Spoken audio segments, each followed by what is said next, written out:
Muito boa noite para você que nos acompanha aqui pelo seu canal Terça Livre. Está no ar mais um Boletim da Noite. Eu sou Cássio Freitas. A gente se vê depois da vinheta.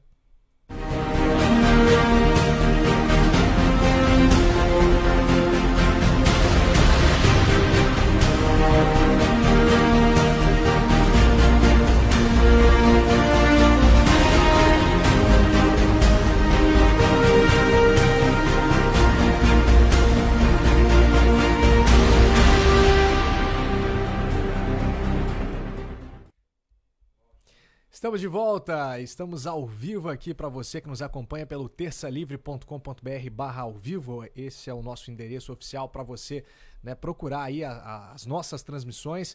Então acesse terçalivre.com.br/ao vivo. Você pode divulgar já este link, né, para todas as pessoas que você conhece, que acompanham aqui o Terça Livre, né?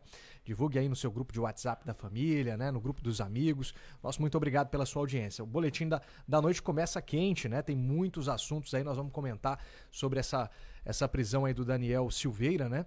E toda a repercussão envolvendo esse caso. E aqui comigo, Max Cardoso, Ítalo Lorenzon e Alan dos Santos, direto dos Estados Unidos. Muito boa noite para todos vocês. Boa noite, Cássio. Boa noite, Ítalo. Boa noite, Alan. Boa noite, pessoal. Tudo bom? Boa noite, Cássio. Boa noite, Max. Boa noite, Alan. Boa noite a todos os ouvindo. Muito bom estar aqui com vocês. Boa noite, pessoal. Vamos lá. Temos bastante notícia aí para comentar. Tá no mudo ou tá baixo? Aqui não. Não, deve estar baixo aí. Agora Ok. foi. Agora foi, Não Alan. tá no mudo, não. Ah, beleza. Então, boa noite a todos aí. A gente tem bastante notícia para comentar. Vambora. Isso aí. Perfeito. Vamos. Vamos lá então, a gente começa de pauta aqui. Então, Lula reconhece possível reeleição de Bolsonaro. Huck é uma aventura. O ex-presidente petista Luiz Inácio Lula da Silva, durante uma entrevista na manhã desta quinta-feira, reconheceu que há chances do presidente da República, Jair Bolsonaro, ser reeleito em 2022. Segundo o ex-presidente petista, Bolsonaro teria mais chances por estar atualmente no poder, podendo supostamente usar a força da máquina pública. Abre aspas aí para o ex-presidiário Luiz Inácio Lula da Silva. Quem está no poder sempre será o candidato forte à sua reeleição, porque o poder é uma máquina muito poderosa. Quem estiver no poder sempre deverá ser competitivo, a não ser que seja um desastre, disse o ex-presidiário. Embora seja um desastre do ponto de vista social, econômico e político, efetivamente do ponto de vista eleitoral, ele, Bolsonaro, mantém uma parcela da base mais à direita, mais raivosa. Acho que ele tem chance numa disputa de reeleição de segundo turno. Fecha aspas aí, acrescentou o petista. Comentando outros possíveis candidatos, Lula disse ter dúvidas sobre seus potenciais. Citando o nome do apresentador Luciano Huck à presidência, o petista disse que seria uma aventura. Abre aspas aí para o Lula. Não sei qual será o potencial dos tucanos nessas eleições. Acho que o Huck é uma aventura. Pegar um homem de TV e colocar ele numa frigideira de uma disputa política. Se ele vai se sair bem, é uma aposta que não está dada ainda. Também não sabemos se o DEM vai ter candidato. O que sabemos é que o Bolsonaro tem candidato, que é ele, finalizou Luiz Inácio Lula da Silva, ex-presidente e ex-presidiário. Pois é, eu nunca pensei que eu ia fazer esse comentário sobre o Lula, mas foram palavras sensatas. Pois é, né? O Lula sempre se destacou, né? Se tem uma coisa que o Lula sempre fez, foi perceber a situação política. Aliás, o Lula, ele se destacou na política justamente, né? Quem acompanha aí, já leu livros aí sobre biografias, né, de membros do PT, né? Histórias, né, escritas por próprios membros do PT relatando como é que era no começo da fundação do partido. Teve um momento aí lá, uma janela de oportunidade aí entre a eleição do Lula e a a reeleição da Dilma, né? Em que eles se sentiram confortáveis o bastante, para ser sinceros, em relação às origens do partido. E o pessoal dizia o seguinte, né, que o Lula sempre se destacou bastante por ser um cara que não tinha convicções. Era sempre um cara que sabia perceber. Então, nas discussões, né, internas do partido, o Lula nunca nem ficava na discussão. Ele saía, né, ia lá fumar, ia tomar o cafezinho dele, tomar uma cachaçinha dele e tal. A hora que ele voltava, falou assim, o que vocês decidiram? Ah, decidimos que a posição do partido é tal. Ah, muito bem. Ele ia lá, pegava o megafone e incorporava aquilo ali como se tivesse partido dele a ideia. Olha né? só. O Lula sempre foi essa máquina de repetir a opinião dos outros, né? O que na verdade revela, apesar de revelar uma falta de caráter, também revela um talento muito interessante, que é o de perceber o ambiente que ele está. Então o Lula sempre foi o cara que ficou na maioria. Ele percebia muito bem qual que era a maioria, ia lá e se colocava na maioria, né? Perfeito. Alan? Tá no mudo aí o Alan? Tá no mudo, não. Agora foi. Agora foi. Ah, beleza. Não só, isso não é só o Lula. No livro do Oswaldo Peralva, né, que era o correspondente da Folha de São Paulo, o Oswaldo Peralva, para quem não tá acostumado aí com Terça Livre, é novo no Terça Livre, o Oswaldo Peralva era o número 2 do Partido Comunista no Brasil, né? Então você tinha o Diógenes Câmara Arruda e você tinha o Oswaldo Peralva. Então, só para o pessoal entender, era Stalin, Silva Lobov, depois vinha Diógenes Câmara Arruda e o Oswaldo Peralva. No seu livro Retrato, ele conta que uma greve que ocorreu em São Paulo, greve dos trabalhadores, o Partido Comunista ficou sabendo depois que a greve já tinha começado. E aí o Oswaldo Peralva estava ali no Comitê Central Brasileiro e ele recebeu a ordem, escreva urgentemente que fomos nós quem organizamos, né? Então, isso não é novidade nenhuma, os comunistas agem dessa maneira, eles falam, opa, fala lá que foi a gente que fez isso aí, que fomos nós quem organizamos, porque isso manifesta que você tem um certo poder, né, de organização e deixa, né, qualquer oponente um pouco preocupado, né? Imagina se alguma coisa acontece e aí você fala assim, pô, foi aquele grupo lá que organizou. E aquilo ali também foi aquele grupo que organizou. E isso mostra, mais uma vez, a fragilidade do adversário, ou seja, que eles inventam prodígios, eles inventam proezas. E o tempo todo eles fazem isso. No livro do Oswaldo Peralva, isso está registrado. Toda vez que eu comento sobre esse livro vai a R$400 quando você procura para comprar ali.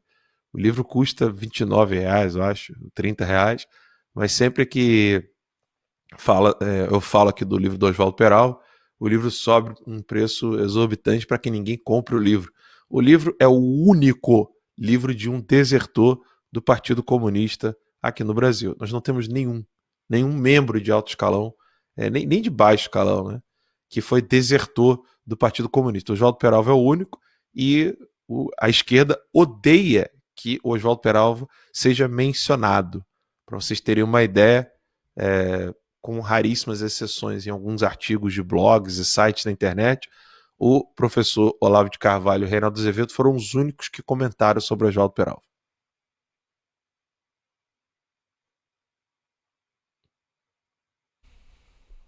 Quanto é que costuma estar o livro, Alan? Que você falou? O livro costuma valer R$29,90 por aí. Tá. E agora quando você fala, tá a R$400, né? Tá quanto aí? Ainda bem que eu já tenho a minha cópia aqui garantida, né? Não, sai fora, esse é o meu.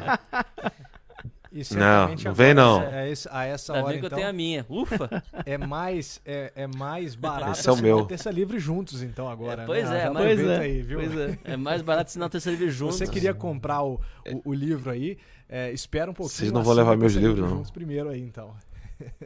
Eu quero todos os meus livros de volta, já falei. Então tá bom. Pessoal, o pessoal que tá nos assistindo, né? Dá um feedback aí se o nosso áudio tá melhor, né? A gente tava com um pequeno problema de áudio, o áudio aqui do estúdio, né? Então, nos avise aí se vocês estão conseguindo ouvir a gente, né? O som do Alan eu sei que tá perfeito. O pessoal tá falando aqui que o som do Alan tá dando pra ouvir, né? A gente só dá o feedback de como é que tá aqui no estúdio pra gente, tá bom? Tem gente perguntando qual é o nome do livro, novamente. Aí, O Retrato. O Retrato. Aqui, ó. Oswaldo Peralva. Isso. O Retrato, tá aqui. Oswaldo Peralva. Você acha em PDF também, tá, gente? Isso é. Você acha em Esse PDF? livro é facilmente encontrado na internet. A parte da greve, eu tô com o livro aberto aqui, depois se vocês quiserem eu boto lá no grupo do Juntos, lá no Telegram. Mas a parte da greve, que ele comenta ali, ó, vamos falar que a greve foi a gente que fez. Aqui na versão digital, tá no capítulo. Deixa eu ver aqui. Não, tem. Acho que na página 41. Mas depois eu mando lá pro pessoal o trecho e o livro também. Eu vou mandar o livro pro pessoal do Juntos lá. Nós temos um grupo no Telegram dos assinantes do Juntos. Eu vou colocar esse livro lá pro pessoal. Interessante, né? Essa fala do Ítalo, essa informação, eu não conhecia essa face aí de como é que funcionava internamente o PT com o Lula e tudo. Mas assim, faz todo sentido quando a gente analisa aí a história do movimento revolucionário, socialismo, comunismo, em que você vê que eles são sempre um pouco camaleônicos, né? Eles têm uma flexibilidade muito forte, né? Eles conseguem se moldar a cada situação. Então, por exemplo, a Rússia começa ali com a liberação sexual, né, de maneira absurda. Só que aquilo deu um problema imenso na sociedade. E aí hoje, por exemplo, você tem leis duríssimas que proíbem prática de atos homossexuais ou manifestos, protestos, né, passeatas de homossexuais nas ruas. Você não pode ter manifestações homossexuais na rua na Rússia. Aí você pensa, pô, mas como é que na Rússia não pode, né? E em outros lugares eles estão lutando aí para que tenha todo esse lobby gay. Por quê? Porque eles vão se moldando a cada lugar. O discurso do momento que for o melhor é o que vai ser. É esse o discurso da revolução. O importante é a revolução. Não importa o que vocês acreditam aqui. Né? Não importa o que aconteça. A gente vai. Como é que a gente vai? Agora tem que falar dos negros. Agora tem que falar das mulheres. Agora não fala mais das mulheres. Agora fala do gênero. Né? O gênero, por exemplo, é uma destruição. A teoria de gênero, ela é uma destruição da feminilidade. Porque não existe mulher. Não existe mulher. Então como é que se coaduna, né? na mesma mente, né? Ou no mesmo curso da história, no mesmo movimento histórico, alguém que defendeu, né, o feminismo lá radical, e aí vem a Judith Butler e não, o feminismo está errado. Aí é gênero. Não existe mulher, não existe homem. Essa ideia de divisão de homem e mulher está errado. Né? É isso que a teoria de gênero fala. E é o mesmo, né? Você vai conseguindo ver as etapas. E é uma contradizendo a outra, mas para eles não tem problema. O gênero agora está pegando, agora está todo mundo aceitando. É o momento, é assim que a gente consegue combater as estruturas, né, que eles gostam de falar, né, combater aí as instituições. Então vamos com o gênero agora. E é assim.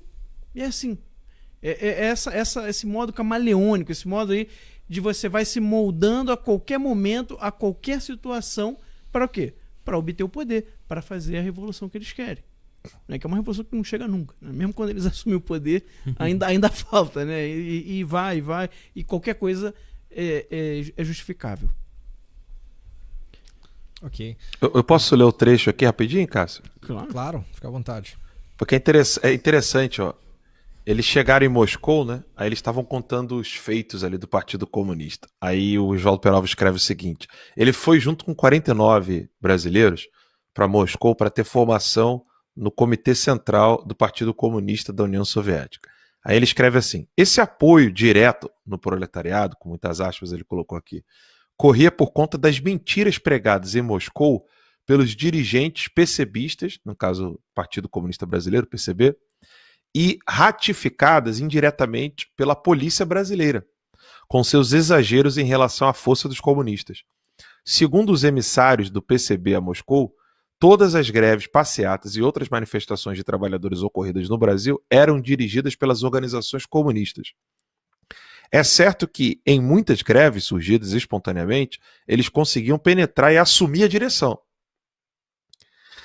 É certo também que eles forjavam greves artificiais, fazendo parar aventureiramente uma seção de fábrica ou toda uma fábrica com argumentos de pistoleiros, isto é, apontando revólveres para os operários, os comunistas, tá? Era o que eles mesmos chamavam, abre aspas, arrancar greve, fecha aspas.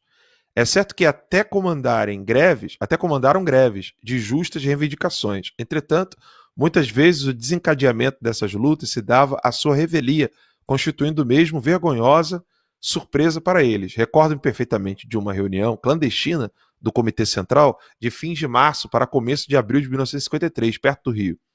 De repente, soube-se pelo rádio que 300 mil trabalhadores paulistanos, ou seja, a totalidade do proletariado da capital de São Paulo, estavam em greve geral e faziam formidáveis demonstrações de rua.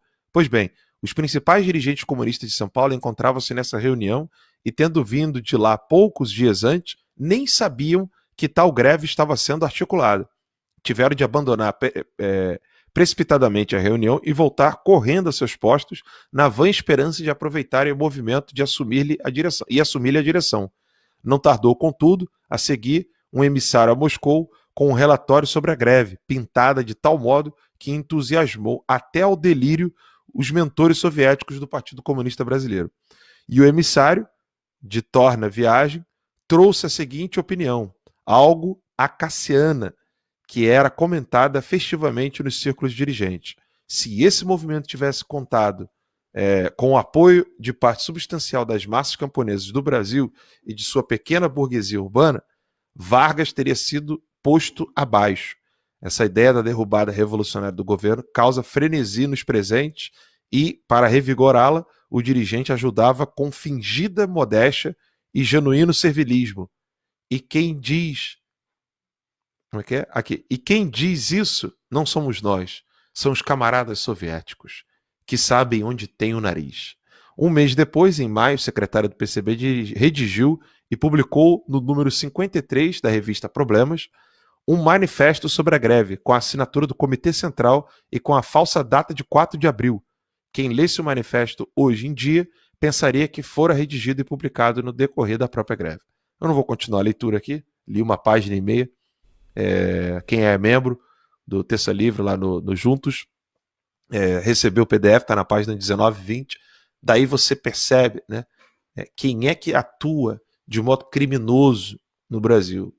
Está aqui dizendo que o PCB usava de modo pistoleiro o método chamado arrancar greve, ou seja, forçar funcionários de uma fábrica a fazerem greve né, com um revólver apontado. Que pessoal amoroso, né? Para o Barroso, esses aqui são os iluministas, os iluminados. Barroso, esse pessoal é que realmente sabe que é democracia, né? Ô Alan, quando a gente comenta esse assunto, não tem como não me lembrar de lá na CPMI das fake news, quando você tirou a Terceira Internacional Comunista e citou. Levantei. E aí o Rui Falcão ficou doido, cara. Ele ficou gaguejando. Ele abriu um olho. Eu levantei assim. Ele não acreditou que ela tava citando a Terceira Internacional Comunista. Que mais ninguém no PT deve conhecer, sabe? Exato. Se tivesse tirado um nudes do Rui Falcão ali, você não tinha constrangido de tanto. Mas o medo deles é esse, né? O medo deles com relação ao Terça Livre é esse. Eles sabem que aqui a gente estuda. Aqui não é... Como é que é o nome? Guga Chakra, Joel Pinheiro, não. Não, ele mudou, né, Alan? Ele mudou depois disso. Quem? Ah, não. Ele não perguntou mais nada. Ele mudou. Ele não perguntou mais nada. Ele mudou. Ele tava naquela achando, né? Quando ele viu que o nível de debate era grande, ele baixou a bola, cara. Baixou a bola. Eu tava lá, eu vi. Eu sou louco pra botar um esquerdista. Eu sou louco pra botar um esquerdista pra debater com o Ítalo sobre mais-valia. Esses caras vão gaguejar aí. Vai ser a coisa mais linda do mundo. O medo deles do Terça Livre é esse. Você tá maluco, velho? Onde é que você vai me arrumar um esquerdista que sabe o que é mais-valia? Acorda pra vida, rapaz. Hello! Na Itália talvez se arrume. Talvez a gente consiga na Perseverance, né, lá em Marte. Talvez na Perseverance. A Perseverance foi lá buscar um esquerdista que sabe ainda o que é mais-valia. Mas ele não sabe pra porra nenhuma, não. Isso aí só fica repetindo só. É engraçado, né, Alan? Porque a maioria das pessoas não faz a mais vaga ideia do que seja mais-valia. No entanto, o ranço, né, a consequência, o eco da ideia continua no inconsciente das pessoas. Então, para vocês terem uma ideia, a teoria da mais-valia está na base da ideia de que o interesse do patrão e do empregado são antagônicos e insolúveis, né? Não dá nem para você ter uma pactuação entre os dois, porque é óbvio, né? Se você falar do ponto de vista vulgar, né? Beleza, o patrão quer pagar menos, o empregado quer receber mais. Isso é vulgar, né? Isso é economia vulgar, né? Mas o que o Marx diz é que não é só isso. Existe uma dinâmica do capitalismo que se baseia nessa dicotomia. Ou seja, o capitalismo, isso aí não é só um aspecto vulgar do capitalismo que pode ser contornado através de negociação, por exemplo, né? Não, isso aí é a dinâmica mesmo do capitalismo. É a essência do capitalismo, é essa diferença. É isso que produz aí a força motriz do capitalismo. Bom, tudo isso que eu falei para vocês é grego para a maioria dos esquerdistas. Só que é isso que está na base da percepção que eles têm de que não, é preciso proteger o empregado do patrão. É isso que está na base, não tem outra fonte. Surgiu disso. Antes disso, a percepção era outra. Era diferente, né? Mas isso aí inaugurou essa visão, né? Né? Então, mesmo sem conhecer, né? Sem conhecer, as pessoas são reféns de pensadores mortos. Isso aí. Os vivos são reféns de pensadores mortos. Olha só que coisa interessante. Por quê? Porque as pessoas não investigam da onde veio a sua ideia. O Olavo fala muito isso, né? Você fazer a origem, né? A anamnese, né? Você ir resgatando da onde veio, né? Porque quando você pergunta para uma pessoa assim, por que você acredita que isso é isso, né? Por que você acredita nisso? A pessoa vai dizer para você, olha, eu acredito nisso porque ele vai pensar, né? Pensar em argumentos a favor. Isso não é para você dar argumentos, é para você investigar quem é que te falou, o que te fez acreditar de fato, o que você leu, qual que foi o momento que você leu, que você é assim, nossa, faz sentido esse argumento, ou então, nossa, essa informação não tinha. Isso. Porque é isso que vai fazer você botar em xeque, por exemplo, as suas ideias, quando você for questionar, por exemplo, que, será que aquele argumento que eu estava vendo ali, que me convenceu, será que ele estava verdadeiro mesmo? Deixa eu resgatar ele para eu contrapor aqui com esse outro argumento que eu vi depois. Ou então, essa informação que eu li aqui, será que a fonte era confiável mesmo? Mas vou tentar ir mais a fundo, ver se a fonte era confiável, se a informação estava correta mesmo. Entende? Então, é isso que é importante, isso é essencial para você saber.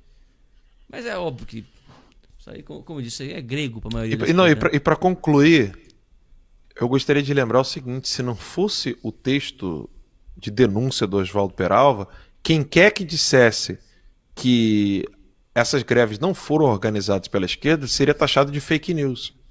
Tá vendo como é impossível você fazer o que eles chamam de fact-checking? Se não fosse o texto do Oswaldo Peralva, quem poderia dizer que a data do texto da revista... Qual é o nome da revista? Deixa eu pegar aqui. Problemas. Né? Quem poderia dizer que o texto da revista Problemas com data de 4 de maio era falso? Só o Oswaldo Peralva. Por isso que essa coisa de fake news, essa coisa de fact-checking, isso é papel de historiador, gente. Isso não é papel de quem está ali no real time, não. É impossível você, no exato momento, ficar fazendo fact-checking. O que você tem que fazer é deixar que os discursos presentes fiquem ali, gravitando uns perto dos outros para poder acontecer o conflito de ideias. Enfim. Vamos lá, Cássio. Olha só, Alan, você está querendo chamar um esquerdista para debater mais-valia com o Ítalo? Tá difícil da gente convencer o pessoal do Sleep Giants para vir aqui debater com o Ítalo, rapaz. Aí vai ser difícil mesmo. O pessoal do Sleep Giants gosta de colocar vídeos lá do Alan, né? De expor o Alan o tempo todo, mas debater mesmo que é bom nada, né? E há de se conver um tema bem mais lateral, né? vamos discutir aqui se há ou não evidências da fraude nas eleições americanas. Né? A coisa assim muito mais lateral. Censura, cancelamento, né? etc. Fake news, Pô, né? isso agora, se você estudar mais-valia, né? O capital, né? O conceito de valor trabalho, né? Mercadoria, né? Mão de obra, matéria-prima, etc. Cara, isso aí é bem mais complicado, né? Bem mais complicado. Pois é, a gente tem que baixar um pouco o nosso nível, né, Alan? Porque senão, a nossa expectativa, pelo menos. Agora escutem essa, hein? Forçando a barra, revista Time elege Boulos como uma das 100 lideranças do futuro. A revista americana Time elegeu os brasileiros Guilherme Boulos e Anitta, uma das 100 lideranças emergentes que estão moldando o futuro. A lista foi divulgada ontem. Guilherme Boulos é descrito pela revista americana como uma grande liderança da esquerda brasileira. Segundo a Time, analistas disseram que o desempenho do líder dos arruaceiros do Movimento Sem Terra, o MST, é surpreendente na influente cidade, que o estabeleceu como uma figura ascendente na política brasileira e deu à esquerda um novo caminho a seguir. A Time ainda acrescenta: muitos esperam que Boulos concorra à presidência em 2022 e desempenhe um papel importante na reconstrução da esquerda nesse meio tempo, enfatiza a Time. Quem alfinetou a indicação de Boulos foi o Partido da Causa Operária, o PCO, defendendo o PT, mas ainda assim analisando que isso não é jornalismo, é comercial. Boulos ganhou um slot na programação. Mas Boulos não é o único brasileiro na lista da Time. Anitta também foi eleita uma das 100 lideranças do futuro. Anitta é descrita como alguém que pegou o som do Brasil, o funk, e o levou a outro nível para que os sons fossem para todos. Ela representa muita gente. El Pueblo, Las Massas, os sonhadores. E por meio de sua música, ela abriu portas para outros, não apenas para serem artistas, mas para serem o que quiserem, declarou aí a revista Times. A revista Time. Gente, isso aí não é nada inocente, tá? É ridículo, mas não é nada inocente. Estão querendo já alçar o Guilherme Boulos, né? Convenhamos, se você for analisar a questão da Anitta do ponto de vista empresarial, não estou falando aqui de gosto musical, viu? Bom, na minha opinião, um péssimo gosto. Mas, analisando do ponto de vista empresarial, do ponto de vista de marketing, de tudo que ela é como empreendedora mesmo, de fato, não sei se liderança do futuro, né? Não, a ideia não mas é essa. Guilherme Boulos, um invasor de propriedade, enfim. A ideia qual é, Heitor? A ideia não é essa. A ideia não é essa. A ideia é você ir consagrando um precedente, consagrando um princípio, né? É aquela coisa, à medida que você vai esculhambando o negócio, né? Aquilo vai perdendo sentido, né? Que nem você esculhambando o Nobel da Paz. Isso. Chega uma hora que, não tem mais sentido o Nobel da Paz e a própria ideia de você lutar pela paz começa a ficar algo ridículo. É o exemplo também dos direitos humanos. Direitos humanos é uma coisa importantíssima, essencial numa sociedade, né? Só que você esculhambou tanto com ONG que se diz de direitos humanos, mas na verdade é direito de bandido, né? Que acaba, né? Você acaba pegando ranço do termo, né? Lembrando que, falando da Anitta aí do ponto de vista empresarial, mas se for do ponto de vista político, a pessoa que há uma semana aí estava dizendo para tirar o 17 da tabuada. Deputada municipal. Teve essa também. Só explicar pro pessoal, né? 17 Vai ter primo, gente, não tá na tabuada. Pois é. Por acaso. Porra, por acaso, né? Tem um texto do... Desculpa, aí perguntaram pra ela assim, não, mas minha querida, 17 é do meu primo, não tá na tabuada. Sabe qual é a resposta dela? Então tira o dicionário. Ótimo, parabéns. Olha, tem um trecho... Puta que pariu. Puta que pariu, cara. Tem um texto do Paulo Francis, Como Vivem os Ricos. Eu vou ler aqui um trechinho pra vocês. Hoje eu vou ficar citando alguns livros aqui. É do livro, excelente livro Diário da Corte, onde ele diz o seguinte: vivemos na era da celebridade. A palavra é indefinível. Abrange gente que faz alguma coisa na vida, boa ou má, não vem ao caso, como digamos Kissinger e Candice Bergen, mas inclui prostitutas de alto coturno, Jaqueline Onassis, ou de médio coturno, Bianca Jagger.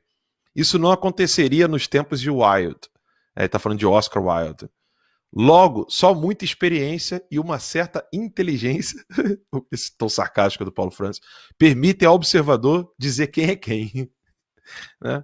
A visão que a imprensa brasileira tem da celebridade, aí claro, que eu não vou ler adiante, que é sobre a celebridade americana, mas ele está falando uma coisa sensacional, né, que as estruturas da sociedade foram para o brejo. São palavras do Paulo Francis. Ele diz o seguinte, abre aspas, só fala mal da sociedade quem não consegue enfrentá-la. Fecha aspas, diz um personagem de Oscar Wilde, presumivelmente expressando a opinião do autor. Nos tempos de Wilde, porém, só na Inglaterra, o que se chama, aspas, sociedade, e que é, em verdade, o grupo no alto da escala social, era perfeitamente definido. Aristocracia rural, não necessariamente nobre, mas com família ilustre, os primeiros industriais que eram aceitos, considerados vulgares pelos aristocratas, e alguma gente de grande, ainda que suposto apenas, mérito nas artes.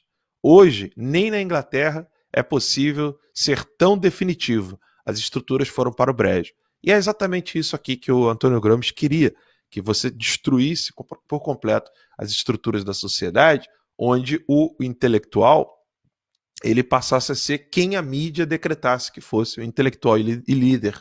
Então você imagina, né? Nós passamos aí de uma sociedade, todos nós experimentamos um pouco dos resquícios dessa sociedade, onde uma pessoa tinha instrução e por isso ela era uma certa celebridade intelectual, né? Mesmo que fosse pobrezinha, um grande intelectual, um grande professor, ele recebia o mérito até da família, né? Até entre os pares ali na família, aquela coisa da tia que era professora, do tio que é professor, você tinha uma certa estima, uma certa honra dentro da família por causa do conhecimento, ou por causa do duro trabalho no campo, ou porque você está ali sacrificando-se pela família, como é o caso da mãe e da avó, que de tanto que sofreu para poder deixar para os filhos alguma coisa. Essa sociedade ela já estava se desfazendo e ela agora coloca Anitta e Boulos como celebridades e lideranças, seja lá do que for. Meus caros, a situação ela é terrível. Né? O que acontece numa sociedade quando você tem Boulos e Anitta como grandes celebridades, grandes heróis ou coisas do tipo? Se uma sociedade sem Boulos e Anitta, a gente tem Alexandre de Moraes como grande professor e jurista, você imagina o que vai ser depois, quando os jovens, as crianças e jovens que vão ali ter de aprender na escola ou pela mídia, que Anitta e Boulos são exemplos, né? Corram para as montanhas. Corram para as montanhas. Eu estava assistindo uma live no Instagram hoje à tarde de um professor de direito renomado no Rio de Janeiro e um outro jurista que está trabalhando, inclusive até no STF. E aí eu estava ouvindo ali a história do professor que deu aula no cursinho, se sacrificou, foi muito difícil para ele conseguir chegar na universidade, pegando condução, trabalhou como advogado durante muito tempo sem nenhum computador, só na folhinha, fichário, aquela coisa de ficha no trabalho, datilografando. A presença de Anitas, Boulos e Alexandre de Moraes e tantos outros, né, ministros da Suprema Corte, é o maior crime que o Brasil pode estar cometendo. Não um crime no sentido do Código Penal, mas é a maior ofensa à sociedade brasileira. Porque nós vivemos numa sociedade onde centenas de milhares de pais se sacrificaram, mesmo sendo analfabetos, para conseguir que o filho ou o neto, veja só, às vezes nem o filho ele conseguia, mas ele lutou para que pelo menos o filho ou o neto conseguisse instrução e educação. Para ter educação com quem? Leandro Carnal, né? Barroso, Alexandre de Moraes. É isso que aconteceu. A corrupção da inteligência no Brasil é uma das coisas mais graves que assolaram a nossa nação.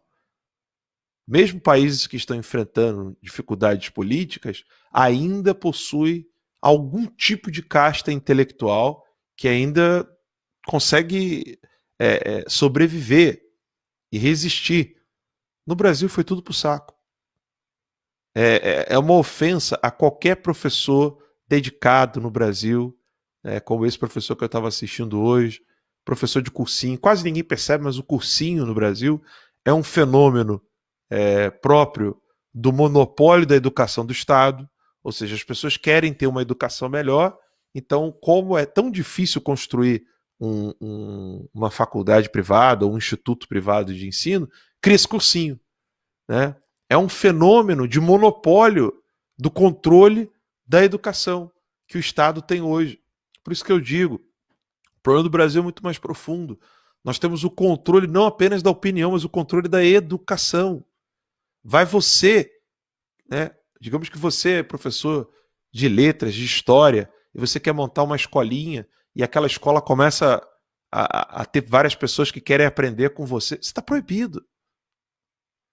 Aqui nos Estados Unidos você consegue isso no estalar de dedo. Se você falar que não, que isso aqui é homeschooling, eu estou dando aula para essas crianças aqui, acabou. Acabou. Tem estado que não vai querer nem registro de nada. Alguns estados são mais cri-cri, mas outros estados você não tem que preencher nenhum papel. Isso é impensável na cabeça do brasileiro. No Brasil, você não pode ter um bom coração e querer ensinar pessoas. Se você cobrar por isso, então você é um criminoso maior ainda. Você é um terrorista.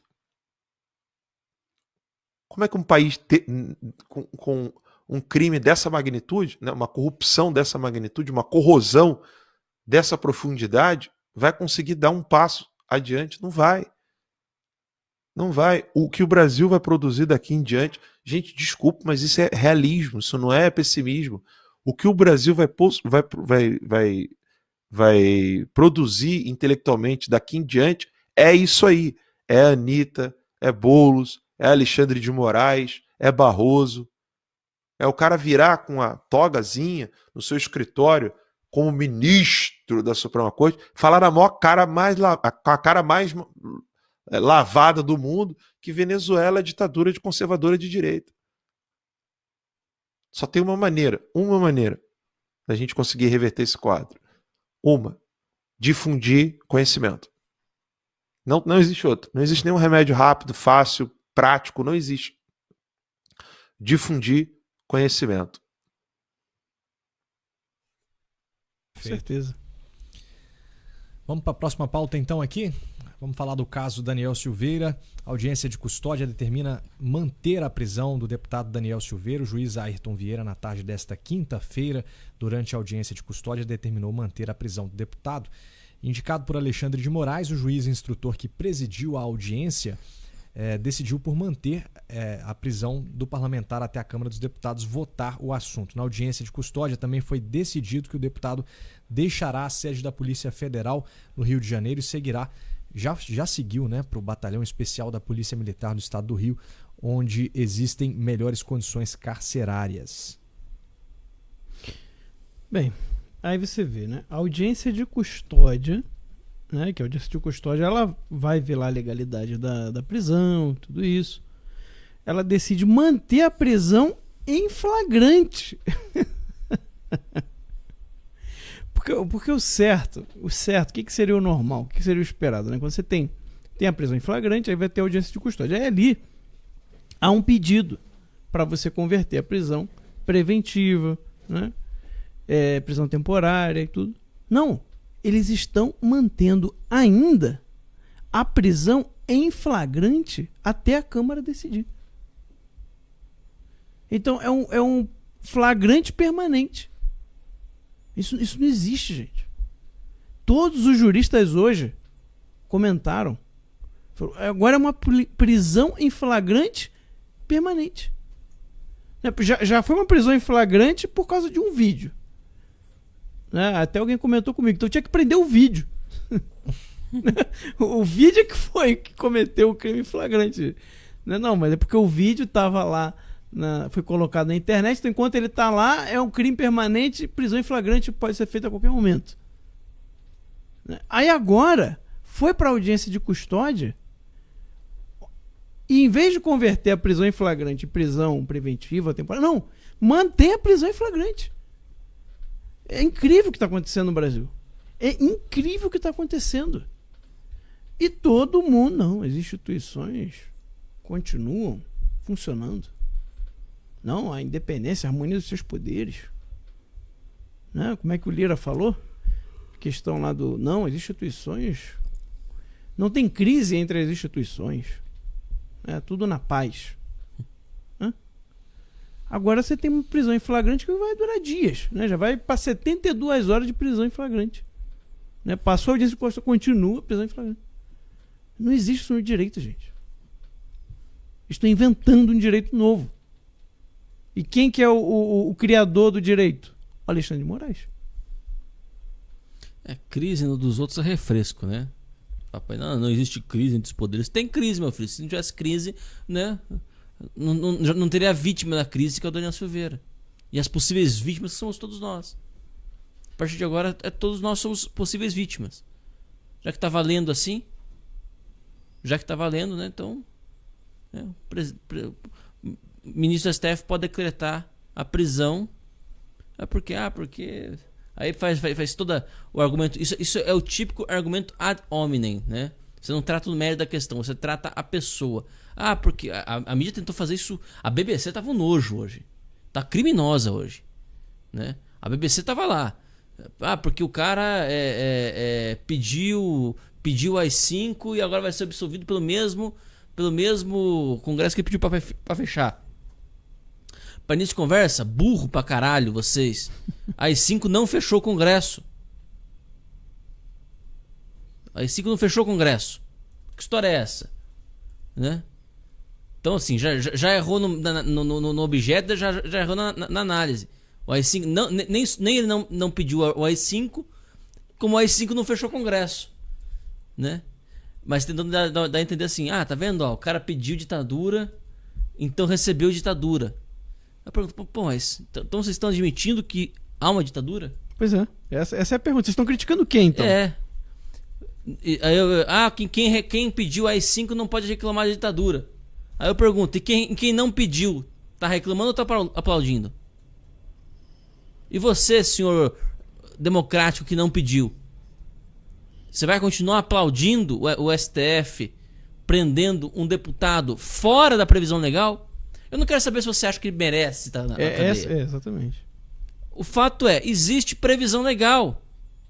Mas imunidade parlamentar não é um bem absoluto. Não é absoluto mesmo. E a Constituição já dá a exceção. A exceção é crime inafiançável. Qual foi o crime inafiançável? Qual foi o crime inafiançável? Lei de Segurança Nacional? A Lei de Segurança Nacional não é só discurso. Ela não criminaliza um discurso. Porque se fosse criminalizar um discurso, meu amigo, desculpa, todo mundo que abre a boca para falar de uma mudança de sistema vai pra cadeia, vai faltar cadeia. Não é assim que funciona. Você fazer você falar sobre mudança de sistema, ainda que a mudança seja uma bosta, a mudança proposta seja uma bosta, isso daí não pode ser criminalizado. Vocês estão malucos, velho? Então todos os socialistas vão pra cadeia, todos os monarquistas vão pra cadeia, todos os parlamentaristas republicanos vão pra cadeia. Não é isso? Não pode haver uma ruptura institucional, não pode haver uma mudança.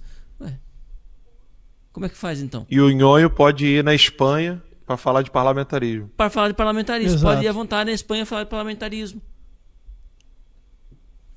Sabe? É preciso que vocês entendam uma coisa. O de vocês está na reta, meus filhos. Acordem. Diga lá. Se me permite só uma leve correção, né? Esse aí é o ad personam. No ad hominem, ele é quando você discute não os princípios do argumento, mas o que há de comum entre você e o seu adversário, levando à contradição. Então você tem o ad rem, que é em relação à coisa debatida. Ad hominem é quando você pega o argumento da pessoa e vai levando a pessoa ao ridículo, né? Mostrando a contradição daquele discurso. E o ad personam é quando você realmente desmoraliza a pessoa que está debatendo e não nem sequer os argumentos. Só essa leve correção, porque eu vejo muita gente cometendo esse equívoco, confundindo ad hominem com ad personam. E é incrível isso, né? Que é realmente isso que eles fazem o tempo todo, né? Não entendendo a diferença entre os três termos, né? Ad rem, ad personam e ad hominem. E fica assim, fica isso que o Ítalo acabou de descrever, né? Exatamente isso. Ou seja, e vamos deixar uma coisa clara aqui, né? Eu cheguei a falar de manhã que era uma ameaça ao legislativo. Eu vou corrigir a mim mesmo. Não tem nenhuma ameaça ao legislativo. Tem ameaça a um legislador. E a um grupo de legisladores. Porque os outros legisladores podem. Então, se você permite que um grupo de legisladores possa fazer tudo e um outro grupo não possa fazer nada, essa ameaça não é ao legislativo. Essa ameaça é a alguns legisladores. Ou alguns políticos. Né? Sejam eles legisladores ou sejam eles do cargo executivo. E nesse caso do Daniel é a mesma coisa. Não é nem sequer uma ameaça à Casa Legislativa. Isso é uma ameaça somente a um grupo que está querendo fazer parte da Casa Legislativa. Eles não suportam, essa é a verdade, gente. Nós estamos sob uma tirania. Eles não suportam o fato de que nós tenhamos êxito, seja no jornalismo, como é o Terça Livre, seja na política eleitoral, como tem sido o caso dos políticos que estão junto com o presidente Bolsonaro. Eles não suportam isso. Seja na música, seja na arte, seja na literatura, seja na ciência, né, os médicos que são perseguidos.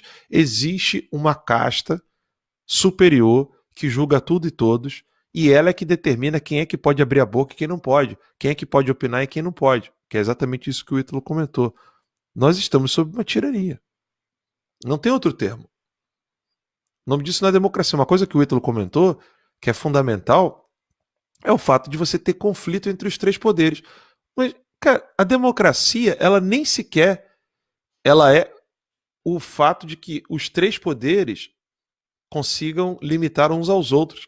A democracia é quando o povo consegue limitar os três poderes. Algo mais óbvio que isso? A democracia sequer é o fato de que um poder limite o outro. A democracia é quando o povo limita os três poderes. E é por isso que existe a segunda emenda da Constituição Americana. Não pense você que a segunda emenda da Constituição Americana ela foi criada para que as pessoas tenham armas para se defender de bandidos. A segunda emenda da Constituição Americana é para que o cidadão consiga se proteger do Estado. Quem quer que queira usurpar a Constituição Americana e usurpar as estruturas do Estado para oprimir o povo, os pais fundadores dos Estados Unidos pensaram o seguinte: opa, como é que a gente vai evitar isso? Vamos permitir que as pessoas tenham seus rifles, né, para se defender do Estado. Ou seja, é óbvio que a democracia é quando o povo limita os três poderes, e não quando um poder limita o outro e o povo fica comendo pipoca. Né? Pega a pipoca, olha lá o judiciário, executivo, legislativo, nossa, estão brigando. Você está vendo isso, Dona Maria? Nossa, que horror. Não é a participação do povo. Só que na história recente da humanidade, quando é que o povo de fato participou do processo político? A gente leu aqui Oswaldo Peralva. Eles forjavam tudo. Dessa vez é genuíno. É o povo que está se manifestando. É o povo que está ficando irado, revoltado com o que o STF está fazendo. Não é o povo inflado por um grupo de pessoas, que é o que o STF está querendo criar. Essa narrativa de que o STF está querendo criar. Que existe uma organização criminosa, terrorista, chamada direita conservadora, que está levando ódio à Suprema Corte. Eu tenho um recado para dar para todos os ministros da Suprema Corte. Quando você pega cocô e esfrega na cara, não peça às pessoas para dizerem que aquilo ali é cream cheese ou que aquilo ali é chantilly. Nem todo mundo é retardado. Se alguém disser que aquilo ali é bosta, não fica ofendido. É isso, Cássio, e Ítalo e Max. Só quem não vai chamar isso aí de bosta é o Bill Gates, né? Chamar de água. Vamos. Só acrescentando aqui, eu achei interessante aqui o tweet da juíza Ludmila Lins Grilo, né? Ela praticamente desenhou aqui, ó. Na audiência de custódia, a prisão em flagrante sai de cena para dar lugar a uma dessas 3 hipóteses. Primeira, relaxamento da prisão. Segunda, liberdade provisória. Terceira, conversão em prisão preventiva. Se houver requerimento da polícia ou do Ministério Público. Não existe preso em flagrante eterno. Tá aí então o tweet da juíza Ludmila Lins Grilo, desenhando aí praticamente, né, toda essa situação. Vamos para a próxima? Marco Aurélio Melo aponta que ministros combinaram prisão de Silveira. O ministro Marco Aurélio Melo, decano do Supremo Tribunal Federal, afirmou nesta quinta-feira que são grandes as possibilidades dos ministros do STF terem combinado a prisão do deputado federal Daniel Silveira. Marco Aurélio acredita nessa possibilidade devido à rápida confirmação do plenário à decisão do ministro Alexandre de Moraes, que mandou prender o parlamentar após a publicação, né, de um vídeo na internet na qual expõe a sua opinião com relação aos membros da Suprema Corte. Abre aspas aí para o Marco Aurélio. Não tivemos aquelas ladainhas, eles conversaram entre si. Não falaram comigo porque não admito conversas na minha vida. Não quero estar atrelado a nada, quero estar solto na bancada. Não tenho a menor dúvida de que os ministros combinaram que confirmariam a prisão. Não somos ingênuos. Fecha aspas, declarou aí o magistrado. Marco Aurélio disse ainda que não aceita a ideia de negociar com a Câmara um acordo que leve ao relaxamento da prisão do parlamentar. Abre aspas novamente aí para o ministro. Esse cachimbo eu não fumo, fecha aspas, disse o magistrado em entrevista. Ele ainda acrescentou, não ocupo uma cadeira voltada às relações públicas, eu sou juiz. O ministro também afirmou que um acordo desqualificaria o Supremo. Tá aí o Marco Aurélio Melo, então, dando essas declarações. Uma hora dá uma aí. do cravo, uma na ferradura, né? Quem tá falando de acordo aqui também, meu filho? Não, mas eu acho que isso aí foi uma alfinetada. É. Acho que foi uma alfinetada para Alexandre de Moraes. Ah, olha Eles só. já né? discutiram já numa sessão. É. Pode ser, pode ser. Isso aí foi um recadinho. Bom, se for, né? Se for, tomara que... Bem, sei lá que o Marco Aurélio pode fazer ou vai querer fazer, né? Ah, ele não vai fazer nada, tá fim de carreira já. É. Ele tá fim de carreira. Por isso que ele se dá o luxo de falar essas coisas. Mas às vezes o cara de saída é justamente o que puxa o pino da granada, né? É verdade. Aliás, Tomara que ele faça, tomara que ele faça. Termina quando? É meio do ano, né? Termina no meio do ano, Então, por no aí. meio do ano teremos um novo ministro. Ai, meu Deus do céu. Vai começar a nova novela. Puta vida, de novo. A nova novela das 9. Você vai ver aqui nesse canal.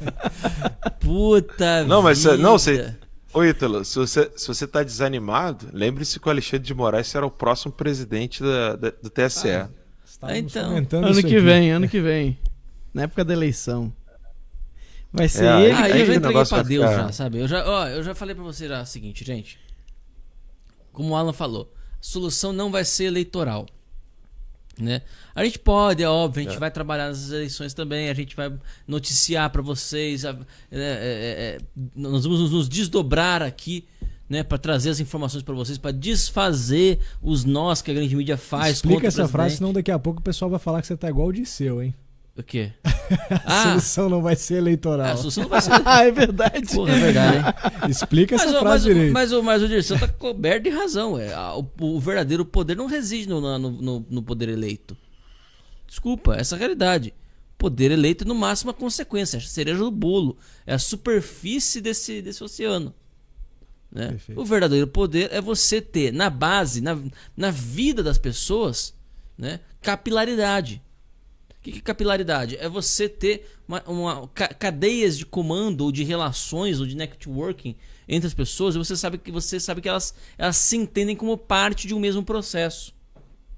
E cada uma desempenhando a sua função. Então você vai ter a pessoa lá que vai estar que é presidente da associação de bairro. Eu tô com isso na cabeça porque é a coisa mais simples do mundo, do universo. Você virar presidente da sua associação de bairro. Eu não sei por que já não tá lotado, né? Eu não sei por que eu ainda não recebia o convite para entrar num grupo de Telegram de presidentes de associação de moradores de bairro conservadores. E por que esse grupo não tem pelo menos 500 pessoas? Por que isso não aconteceu ainda? Me expliquem. Né? Então, mas enfim. Você vai ter uma pessoa que vai ser presidente da associação de moradores do bairro. O outro vai ser o síndico do condomínio. O outro vai ser membro de uma ONG, né? Que vai fazer um trabalhozinho tranquilo, pequeno ali na sua comunidade mesmo, né? Cuidando ali de algumas crianças carentes, normalmente ligado à igreja, né? Até porque a igreja é um ambiente de congregação bom para você conseguir doações em espécie, em dinheiro, né? Então nós vamos fazer aqui um trabalhinho e tal. Eu lembro que eu acompanhei o pessoal, os amigos meus evangélicos lá de Rio Claro, né? Já faz uns tempos, já faz uns 4, 5 anos essa história já. E eles precisavam reformar algumas casinhas, umas 2, 3 casinhas de uns irmãos que tinham acabado de chegar na igreja. Aí, porra, foram pra cá, foram pra lá, pede isso, pede aquilo, tal, né?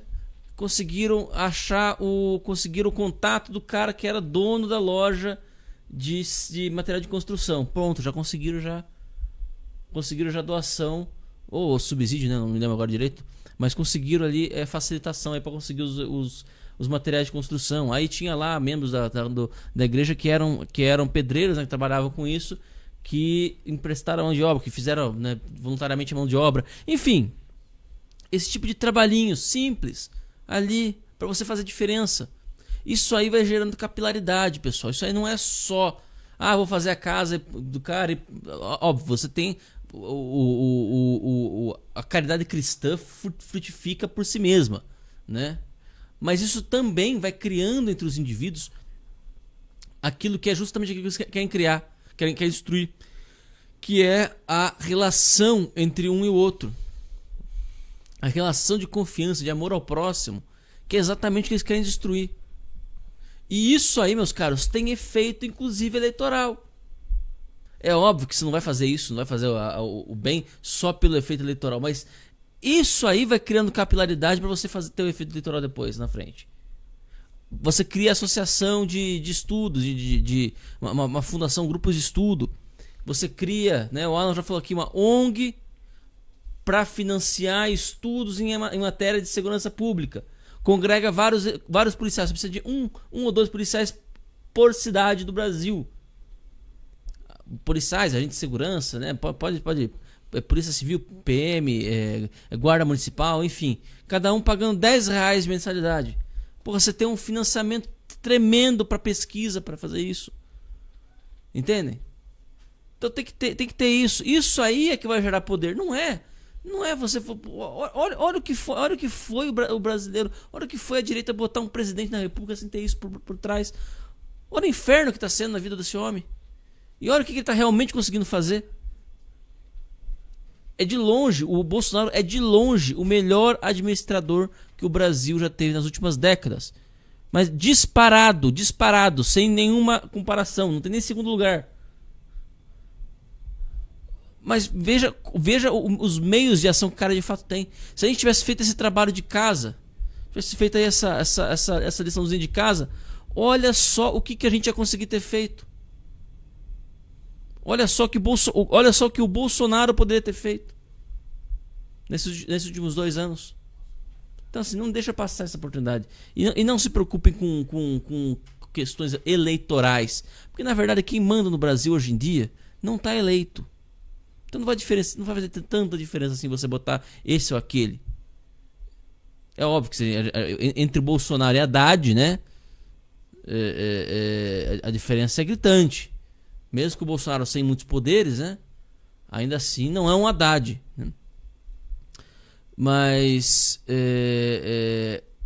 que diferença faria, né? Quem tá mandando no Brasil hoje é o Alexandre de Moraes. Tem que parar de se preocupar com isso e passar a enxergar a médio e longo prazo. Tá certo? É isso. Quero complementar com relação a isso aí. Caso Claro. Opa. Pode falar. Pode falar assim, ó. Ô, Cássio, desculpa, Eu não Cássio. tinha visto nem que Não, ela é tinha que voltado. Desculpa aí, Alan. Não, tranquilo. É que eu cheguei a comentar no Telegram sobre isso, né? É óbvio que você tem. A primeira reação das pessoas é a seguinte: olha, de fato, puxa, será que o presidente não vai comentar nada? É um grande apoiador dele, etc. É óbvio que sentimentalmente é assim que a gente fica, né? Pô, o presidente tem que falar alguma coisa, etc. Mas acontece que isso é um problema que ele não pode solucionar. O máximo que ele pode fazer é sentar ali com o Lira e falar: e aí, Lira, o que dá para fazer aí e tal? O problema é mais embaixo aqui, né? O problema é realmente a casa legislativa que vai ficar de braço cruzado para uns, enquanto vai lutar duramente por outros. Então, quando isso acontece, o presidente, que é apenas o chefe do executivo, pode parecer apenas, mas essa é a realidade, ele não está comprando os políticos com dinheiro de financiamento de Correios, Petrobras, como outrora se fazia, né? Então, de fato, o presidente Bolsonaro não tem muita coisa para fazer, e é duro porque uma boa parte da base do presidente não está compreendendo que, olha, quer cobrar do Cássio? Beleza, isso aí realmente ele poderia fazer, ponto final, né? Ou pelo menos dar explicações mais contundentes. Mas esse caso e tantos outros, né? Eu estava vendo a live do presidente hoje, ele falando, olha, o pessoal que trabalha com segurança, né? Empresa de segurança, olha, eu não posso mexer na lei, porque senão o decreto fica inconstitucional. E se o decreto é inconstitucional, o Congresso derruba na mesma hora. Então, assim, existe uma certa, um certo burburinho com relação ao que o presidente deveria ou não fazer, que está sendo injusto, e que eu desconfio que não seja apenas uma coisa orgânica, sabe? Que não seja uma coisa assim, tipo, uma parcela da população que do nada está falando ali, o presidente está sendo frouxo, etc. Eu suspeito que isso seja organizado, né? Seja organizado na tentativa de querer enfraquecer o presidente caso ele precise tomar uma decisão mais drástica. E o Brasil se arrasta por mais de anos, isso antes do presidente ser eleito, né? O Brasil se arrasta em temas como esse que depois a gente vai comentar aí no nosso jornal, que foi o Suplicy querendo a prisão do Ratinho, né?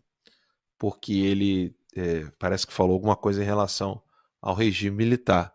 Então, assim, se em algum momento o presidente precisar realmente tomar alguma decisão mais drástica no Brasil, eu não estou falando aqui de 142, intervenção militar ou coisa do tipo, qualquer postura que o presidente precise tomar para restabelecer a lei e a ordem no país, a primeira coisa que ele vai precisar é de apoio popular.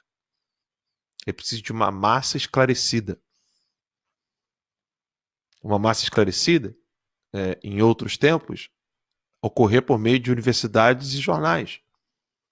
Você tinha debates sérios nas universidades e você tinha jornalistas sérios nas redações. Hoje não se tem mais nada disso. Então, fujam dessa tentação de querer colocar o presidente como o salvador da pátria.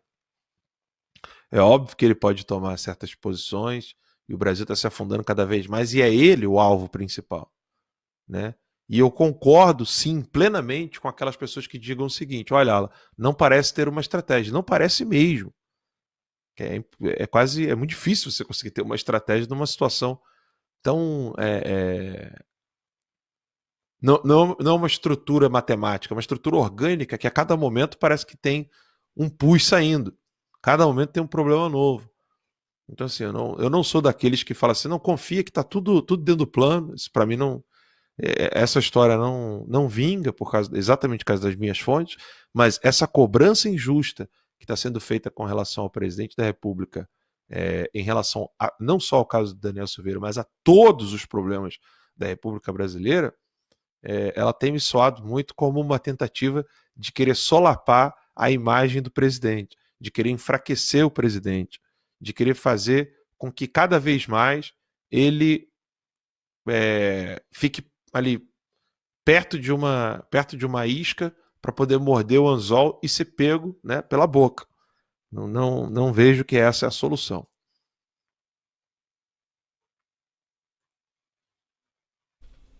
Perfeito. Podemos ir para a próxima pauta? Vocês Vamos. querem comentar mais alguma coisa? Pois eu queria... essa próxima pauta aqui, Alan, foi uma coisa que você comentou hoje no Twitter, inclusive relacionando com a ação do Alexandre de Moraes, né? Uma pauta internacional. A gente vai dar aqui uma quebradinha aqui no nosso roteiro normal, mas eu acho que vale muito a pena a gente comentar isso aqui. Vamos lá então. Belarus. Jornalistas são presas por noticiarem protestos. A Justiça de Belarus condenou nesta quinta-feira as jornalistas Katsiarina Andreeva e Daria Chutsova a 2 anos de prisão apenas por realizarem uma cobertura dos protestos contra o governo ditador do país. As jornalistas trabalham para o canal de notícias polonês Belsat. Segundo a agência Reuters, as jornalistas foram acusadas de orquestrar protestos contra o presidente ditador Alexander Lukashenko.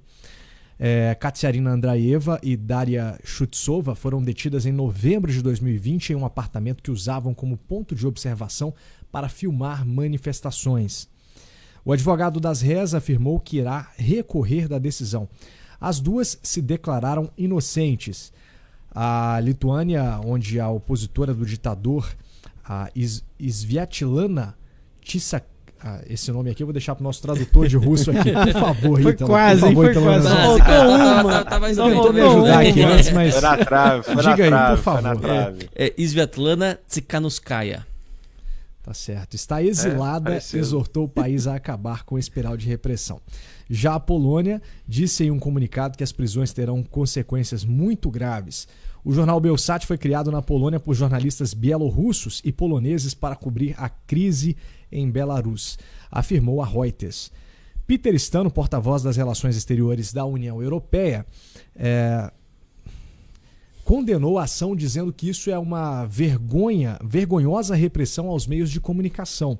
Em Belarus, mais de 33 mil pessoas foram detidas em uma violenta repressão aos protestos contra o governo de Lukashenko.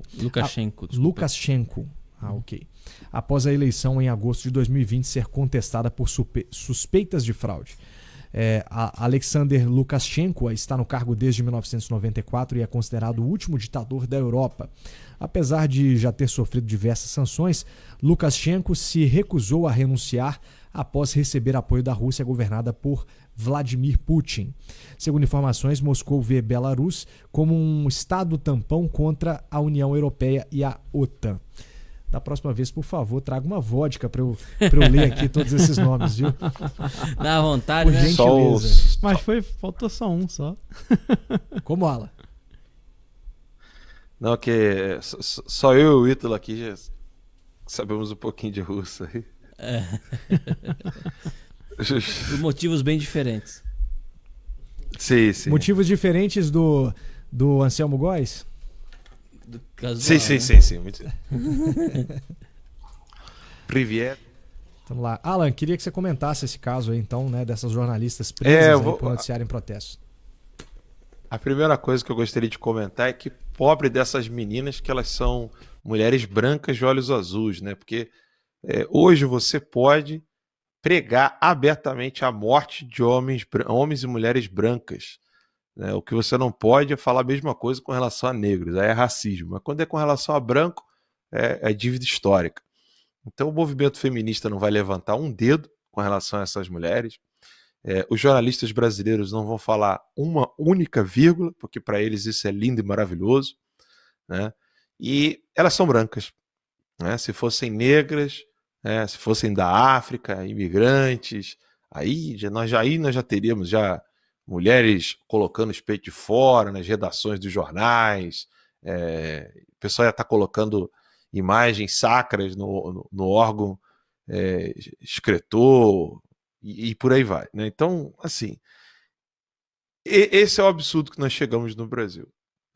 As pessoas precisam saber primeiro qual é a pauta que está sendo seguida por aquela pessoa que está sendo vilipendiada, para depois pensar se aquele vilipêndio é algo que deve ser combatido ou não. Né? Ou seja, quem está sendo estuprada? Quem está sendo estuprada é uma branca. Então não tem problema não. Né? Aí não se fala contra o estupro. Né? Quem é o estuprador? Quem é o assediador? É um ator da Globo. Então não tem problema nenhum. É assim. O Brasil hoje vive nessa atmosfera horrenda, terrível, onde o problema em si ele já não é mais o X da questão. O problema ele deverá ser problema caso um dos envolvidos seja membros da minoria. Né? A minoria com muitas aspas. Né? Então, se é negro, se é pobre, porque não pode ter só um aspecto, tem que ter o combo completo, entendeu? Tem que ser índio, pobre, negro, Se for índio e negro ao mesmo tempo, é melhor. Então você tem que ser índio, negro, pobre, mulher, entendeu? Se for desdentada, melhora a situação. Então, assim, não pode ser bonita, branca, sendo perseguida como jornalista numa loucura dessa, como está o caso de Belarus, né? A Bielorrússia. Mas aqui a esquerda brasileira não vai mover um dedo, você não vai ver a Brage soltando uma nota, algo absurdo, né? Todo mundo lembra do que aconteceu com aqueles ataques terroristas contra os jornalistas franceses que eram esquerdistas, né? Que nós lamentamos profundamente, é uma coisa horrorosa, né?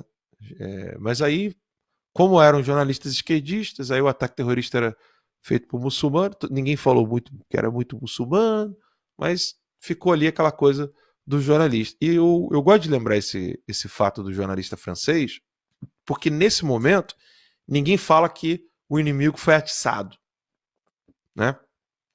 Mas o Daniel Silveira pisou na bola, né? Aí ninguém vira e fala, pô, mas o jornalista francês fez uma charge de Maomé, né? Também tá pedindo.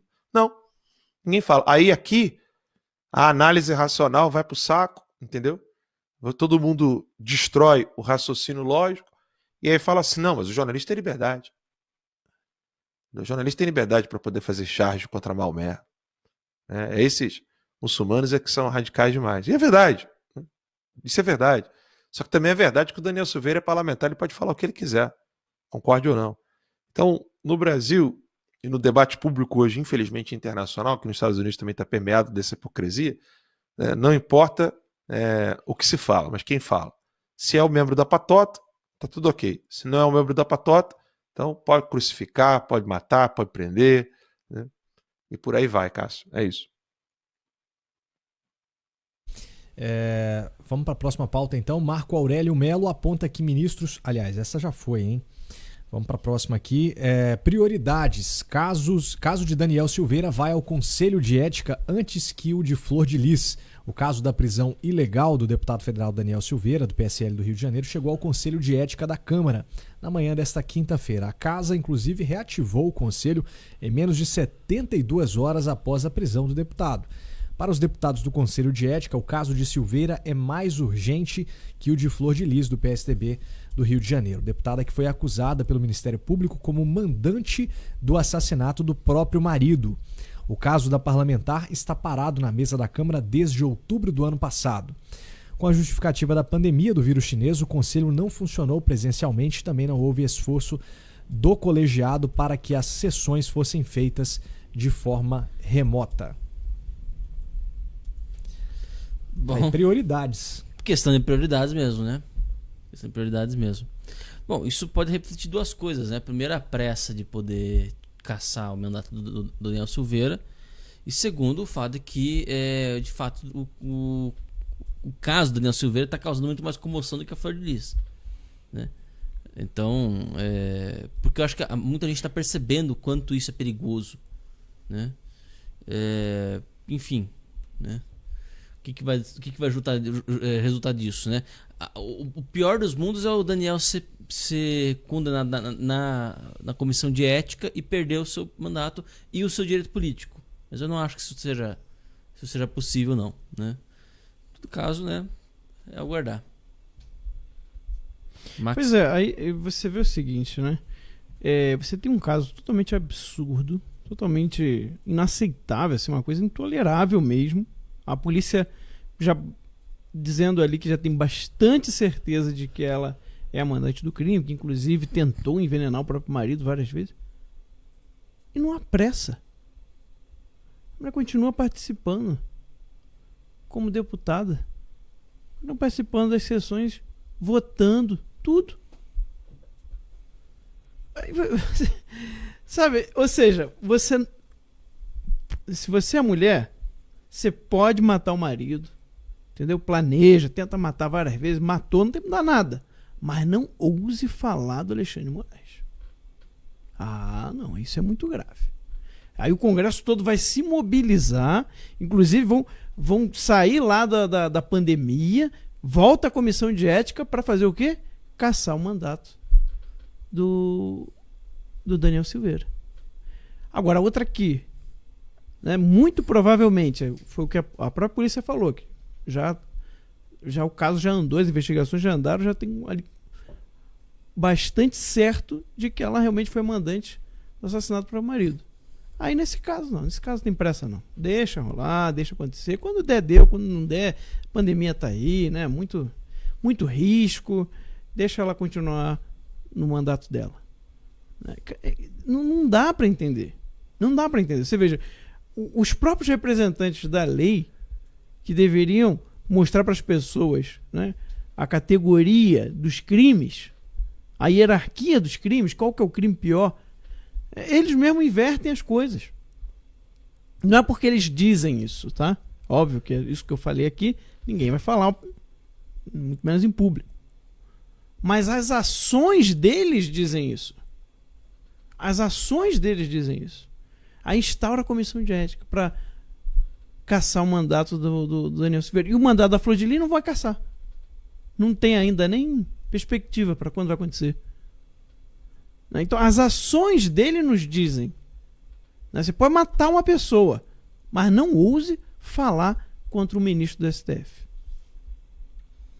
Alan dos Santos. Repito, né? Tá me vendo aí? Tá. Sim. Eu repito, né, que às vezes eu demoro, eu tô ouvindo o retorno, aí demora a cortar o retorno e acabou tendo problema no áudio. Mas muito bem. Eu repito, né? No Brasil, infelizmente é assim que funciona no Brasil. Derrubar a árvore é inafiançável. Matar o fiscal, se você é réu primário, não. Então, se o fiscal do IBAMA está indo na sua propriedade ver se você derrubou uma árvore ou não, se você matar o fiscal, se você é réu primário, é fiançável, né? Você pode, inclusive, ser liberado depois, mas se você derrubar a árvore, for pego derrubando a árvore, é inafiançável. É uma inversão total no Brasil, é uma bandidolatria, né? Quem não conhece esse livro precisa conhecer o trabalho desses dois procuradores sensacionais. Esse livro está na nossa livraria Terça Livre, Bandidolatria. E aí o problema no Brasil é esse, né? Você pode colocar dinheiro na cueca, você pode roubar a nação, você pode ter todo tipo de crime financeiro, econômico, político.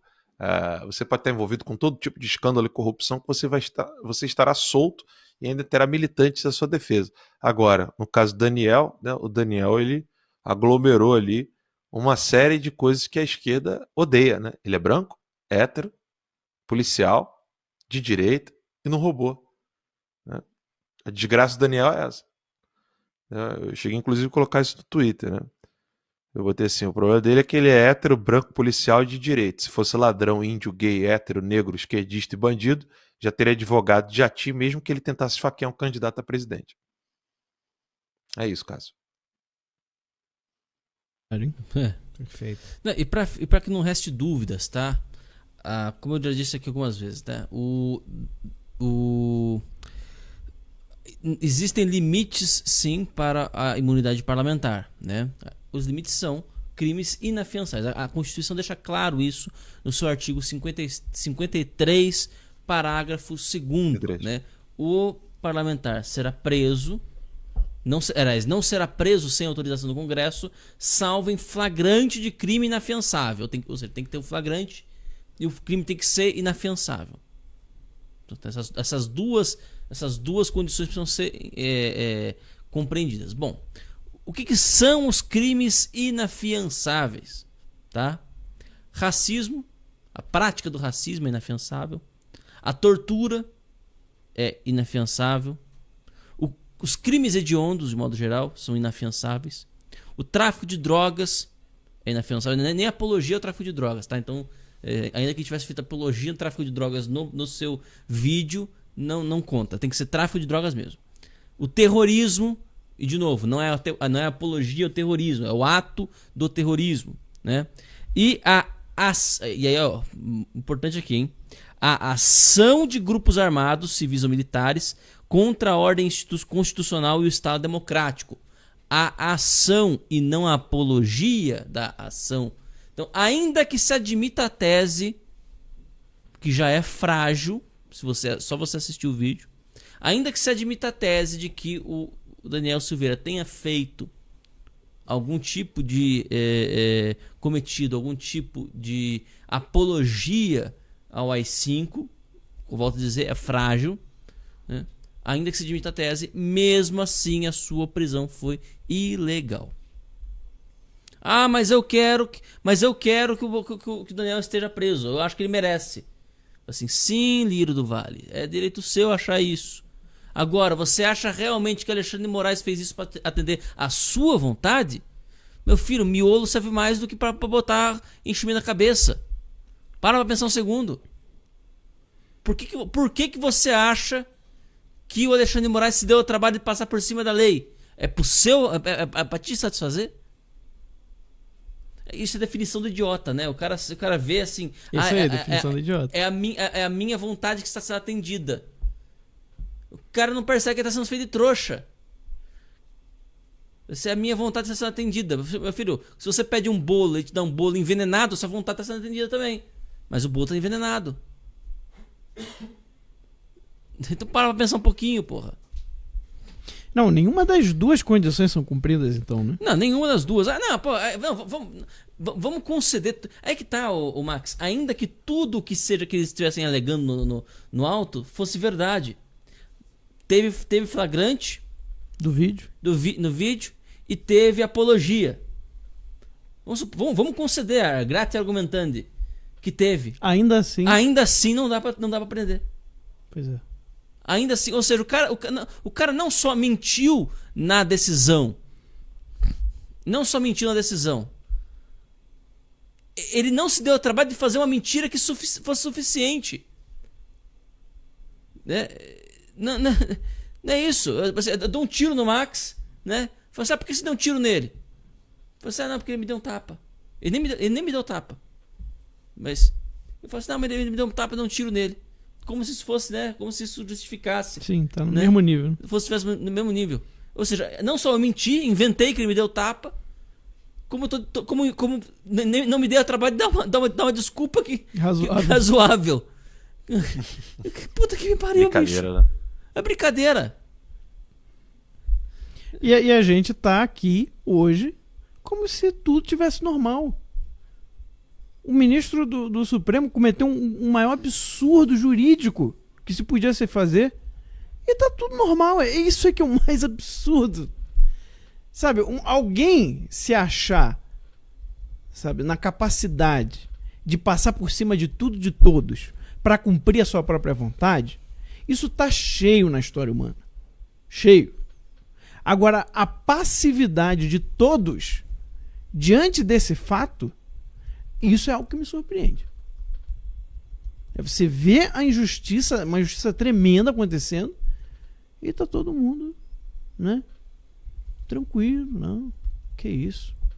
Poxa, ministro do STF, rapaz, que isso? Não, a gente tem que ter paz, né? A gente tem que ter... não é paz, né? O que eu sempre esqueço o que o Lira falou, né? Ele fala de que tá tudo ali na conformidade, da harmonia das instituições. Não, as instituições estão em harmonia, não tem crise das instituições. Né? A vontade, o que é supremo hoje é a vontade do Alexandre de Moraes. É isso que é supremo no Brasil. Não é nem o tribunal, não, é a vontade do Alexandre de Moraes. É suprema. É isso que está acontecendo. E a gente ainda tem uma imprensa quase inteira se curvando, né, a tudo isso. Né? O momento em que o jornalismo deveria, de fato, né, se opor a tudo isso, né, mostrar o absurdo aí a população, a todo esse absurdo, né, contestar de alguma forma isso, a gente não vê. A gente vê o Terça Livre e alguns outros canais conservadores fazendo isso. O próprio Modesto Carvalhosa se pronunciou. Da velha imprensa aí a gente pode pegar apenas a Jovem Pan. Sim. Né? No Pingos nos Is, né? Fazendo bem pontual, né? Bem pontual. Né? A gente vê aí outros comentaristas como Joel Pinheiro, por exemplo, já dizendo logo de cara, né? Na primeira publicação do Daniel, você fez por merecer, como o Ítalo colocou aqui. Não, o que eu falei depois foi: vai dar a bunda, Joel. Falei com todas as vezes. Agora, e não falei, e veja bem, e não falei para ofendê-lo. Tá? Não falei para ofender. Porque muita gente fala assim, mas ele gosta da bunda. Se ele estivesse dando a bunda, não estaria fazendo o que fez no Twitter. Né? Então só deu uma sugestão de uma atividade mais produtiva. Olha, e para destacar aqui, a gente tem a palavra de um dos maiores juristas do Brasil, né, o Modesto Carvalhosa. Deu uma entrevista hoje, também me parece que a Jovem Pan também, e dizendo o seguinte: Alexandre de Moraes tem vergonha de dizer que está usando uma lei da ditadura. Tá aí a declaração do Modesto Carvalhosa, né, considerado um dos maiores juristas aí do Brasil. O Alexandre de Moraes, ele achou na lei de segurança nacional um negócio que ele consegue colocar qualquer coisa. Entendeu? Qualquer coisa que você fizer, ele vai e joga na lei de segurança nacional. Não é porque o Ítalo aqui explicou, tem que ter grupos armados, tem que ter grupos que realmente estão ameaçando aí. Não, mas vai que, né? Não, mas eles estão aí atiçando, eles estão incitando, né? Então isso pode vir a surgir grupos armados devido a essa incitação, então já é crime, já é lei de segurança nacional. É incrível, né? Tudo cabe dentro da lei de segurança nacional, tudo. O Alexandre de Moraes devia ser aquele garoto, né, que quando jogava videogame com os amigos, aquele videogame de luta, né, ele descobriu um macete, sabe, descobria aquele chatão. O golpe, aquele é o chatão, né? E ficava apelando, só ficava fazendo aquilo, só porque era a única coisa que ele sabia fazer e ganhava. Pois é isso. Ou é o cara que é o dono da bola e quando perde o jogo, ele, né, quando o time tá perdendo, pega a bola e ele vai pra casa. Olha, né? ele manda um embora. Ele manda embora. Não, você não pode jogar, não. Senão leva a bola. Bem assim mesmo. Bom, vamos prosseguir aqui. Tem mais sobre esse caso aí do Daniel Silveira. Opa, Alan, pode dizer. Desculpa. Não, eu só preciso insistir nessa situação de que num ambiente como esse, pessoal, é de extrema urgência, é de extrema importância que nós tenhamos um meio de comunicação que esclareça às pessoas o que realmente está acontecendo, para que as pessoas, elas sim, possam tomar a decisão do que elas querem fazer com o país. Não compete a nós, jornalistas, dizer o que a população precisa fazer. Nós nunca fizemos do nosso jornal uma promoção, ou melhor, ditando regra se o Brasil precisa continuar com república, voltar com monarquia, se o Brasil precisa ser parlamentarista. Emitimos as nossas opiniões aqui e deixamos que vocês tomem as suas decisões. No máximo, falamos em 2018, e com muito orgulho, não nos arrependemos disso nem um pouco, falamos que, de fato, de acordo com todas as análises possíveis, o presidente Jair Messias Bolsonaro seria o melhor candidato a vencer as eleições de 2018. Continuamos afirmando isso, tem sido, de longe, o melhor presidente que o Brasil já teve nessa porca república. Um jornalismo como esse, ele precisa existir. Nós estamos aqui agora passando por uma dificuldade muito grande. Muita gente acha que a maior dificuldade que o Terça Livre enfrenta hoje é a questão da transmissão. De fato, a questão da transmissão, ela tira muito o alcance do Terça Livre, que, enquanto estava no YouTube, era líder de audiência, ganhando inclusive da CNN e de vários outros jornais que entravam no mesmo horário. Perdemos grande parte da nossa audiência. Estamos fazendo o nosso streaming agora no Facebook, no Twitter não está, mas amanhã estará. A gente está tentando utilizar todo meio de streaming possível, aqui no Instagram, no Facebook, amanhã a gente vai colocar no Twitch. Estamos tentando aqui driblar esse problema até que a justiça brasileira queira se impor e não deixar mais o Google continuar peitando a lei brasileira.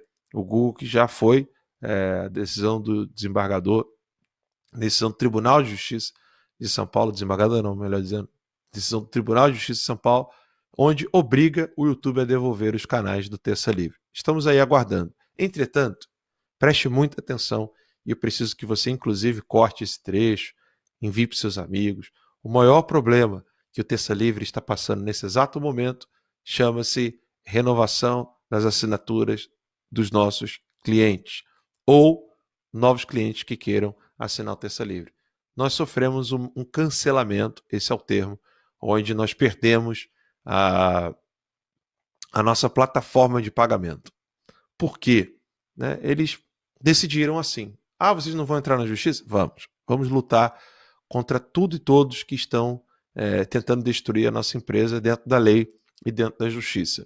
Estamos aqui lutando contra o Google, é uma batalha de cada vez, né? São 2 advogados, tem mais um advogado em Brasília, 2 advogados, um em São Paulo e um no Rio de Janeiro. 3 advogados que ficam aí se revezando para a gente poder fazer um trabalho bem feito, porque se a gente perde na justiça também é propaganda contrária ao terça livre. Então, quando a gente entra para o ringue para vencer essa batalha por vocês. A gente já está fazendo isso. Mas nesse exato momento, o que a gente precisa vencer não é essa questão da justiça. O que a gente precisa é pagar as nossas contas. A gente precisa manter o ritmo de investimento que nós estávamos quando a gente começou a fazer a reforma do nosso estúdio, começou a mudar a estrutura do Terça Livre. Vocês estão vendo que até o software que nós estamos utilizando para a transmissão é melhor do que o anterior.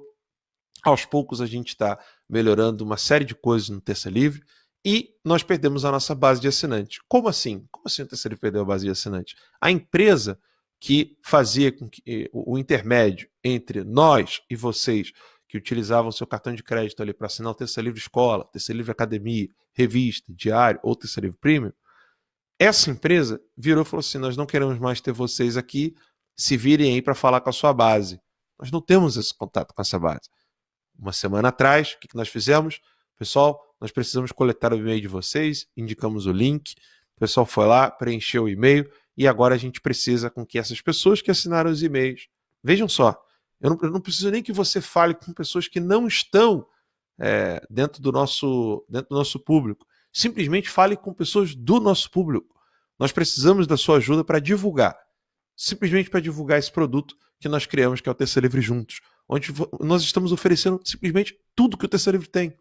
Não há um único produto de fora. Nós estamos oferecendo o Terça Livre Escola, com inglês, espanhol, latim, literatura, filosofia. Nós estamos oferecendo Terça Livre Academia, com filosofia do direito, teoria do Estado, curso de retórica. E tantos outros cursos, tá? Nós estamos oferecendo o Diário Terça Livre, que é um material sensacional feito pela nossa equipe. Nós estamos oferecendo a revista Terça Livre, uma revista digital semanal, onde você inclusive pode imprimir e distribuir na sua cidade. Nós estamos oferecendo a Masterclass, a última Masterclass que nós tivemos foi com o ministro Ernesto Araújo. Qual curso que te oferece todos esses materiais por apenas R$ 39,90, né? É um pastel e uma Coca-Cola por semana. Então, boa parte do nosso público ainda não entendeu que o que mais nos afetou até agora foi, de fato, perder a plataforma de pagamento. Conseguimos uma outra plataforma de pagamento, né? Lutamos aí com unhas e dentes para poder oferecer a vocês o melhor conteúdo que nós temos, dar o nosso melhor, dia e noite, cansado ou não, gripado ou não, estamos aqui para trazer o melhor da informação para você. Além da informação, o conhecimento que é tão necessário para a gente poder lutar pelo nosso país. Não somos candidatos a nada, não queremos nos candidatar, não queremos entrar na política eleitoral, nós só queremos fazer esse trabalho no jornalismo porque existia esse vácuo e há 6 anos atrás, vai completar 7 de novembro, nós queríamos fazer a nossa parte para poder ajudar na reconstrução do país dos nossos filhos. De lá para cá, né, casamos, o Max casou, Cássio casou, eu casei, tivemos filhos e estamos aqui lutando pelo nosso país. Estamos fazendo a nossa parte. Contamos com você que pode fazer parte conosco nessa batalha, seja divulgando o Terça Livre Juntos, seja assinando o Terça Livre Juntos. Então, entenda, perdeu o YouTube, sim, foi um duro golpe contra o Terça Livre, mas é um golpe de eco. Vocês podem substituir nesse momento de modo temporário, né, o eco que o YouTube nos dava. Você pode ser essa caixa de ressonância e falar com seus amigos no grupo de WhatsApp, no grupo de Telegram. Gente, quem aí já assinou o Terça Livre Juntos? Pessoal, você já assinava o Terça Livre Escola? Eu já assinava. Então, você já assinava o Terça Livre Academia? Eu já assinava. Você assinava o Terça Livre Premium? Eu já assinava. Corre, vai lá para o Terça Livre Juntos. Vamos renovar a nossa assinatura porque o Terça Livre perdeu a sua base de assinantes, né?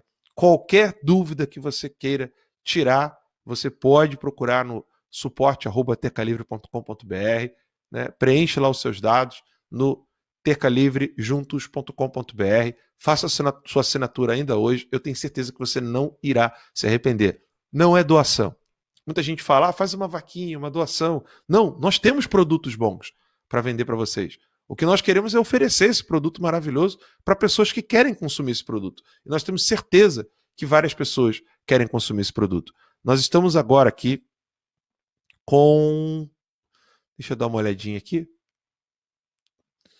Nós estamos aqui com um total de 6.622 assinantes.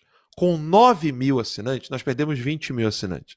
Com 9.000 assinantes, nós conseguimos recuperar a empresa e tocar o barco. Vocês não vão ouvir a gente falar de assinatura nem tão cedo, né? Porque a gente tem mais o que falar aqui. A gente tem muito assunto para tratar. Mas sem esses 9.000, nós ficamos comprometidos.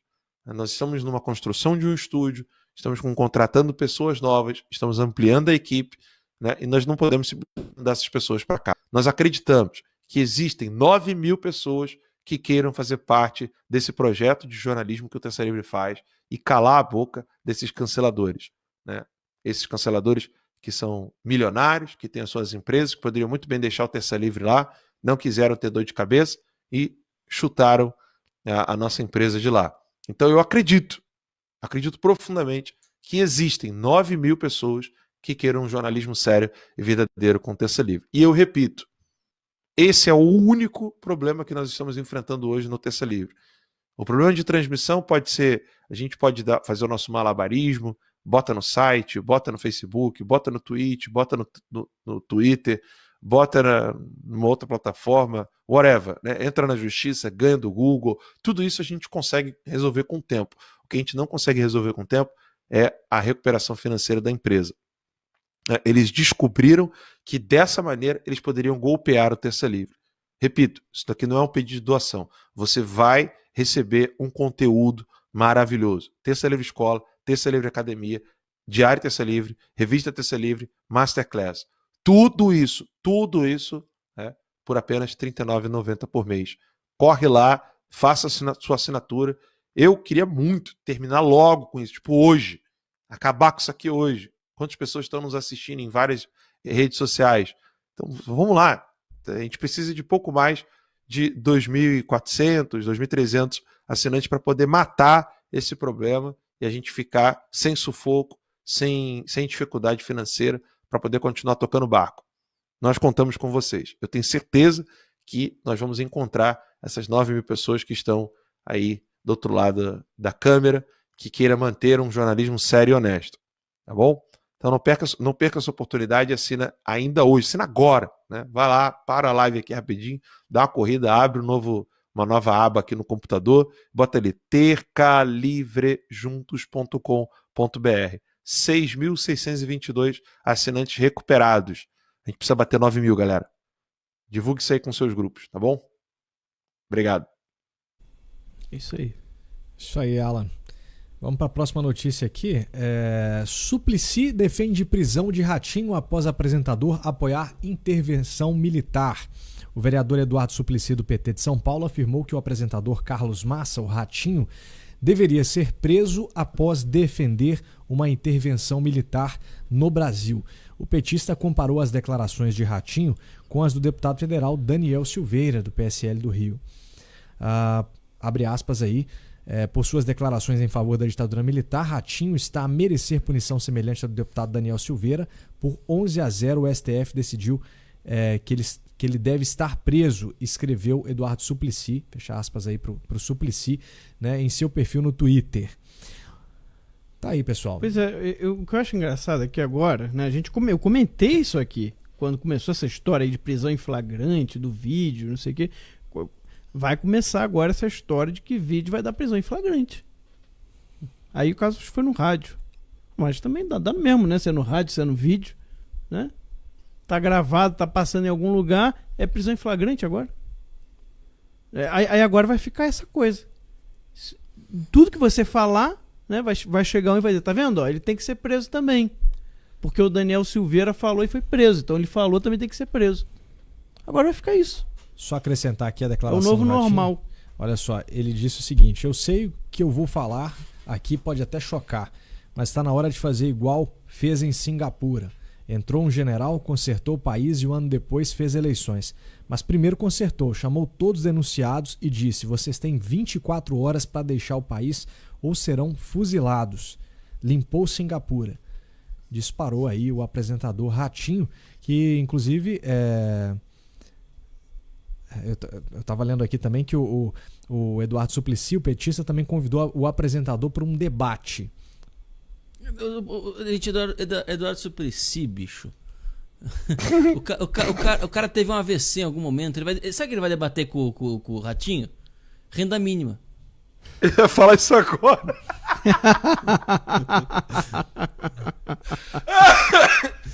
É isso. Como é que o filho da puta Ratinho me tem chama essa livre das ideias. Você tem que ser preso. Aí aproveita e vem pro debate comigo. É verdade, né? Ratinho, Tá maluco, Ratinho, bicho? o Ratinho falou que foi onde isso aí? Foi em Mianmar ou ele citou um outro? Singapura? Singapura. Singapura. Ele Ratinho também citou tem essa livre das o ideias. Rudolph Giuliani, ex-prefeito de Nova York, aí, ele mencionou aí o fato do Giuliani ter tirado os moradores de rua de circulação.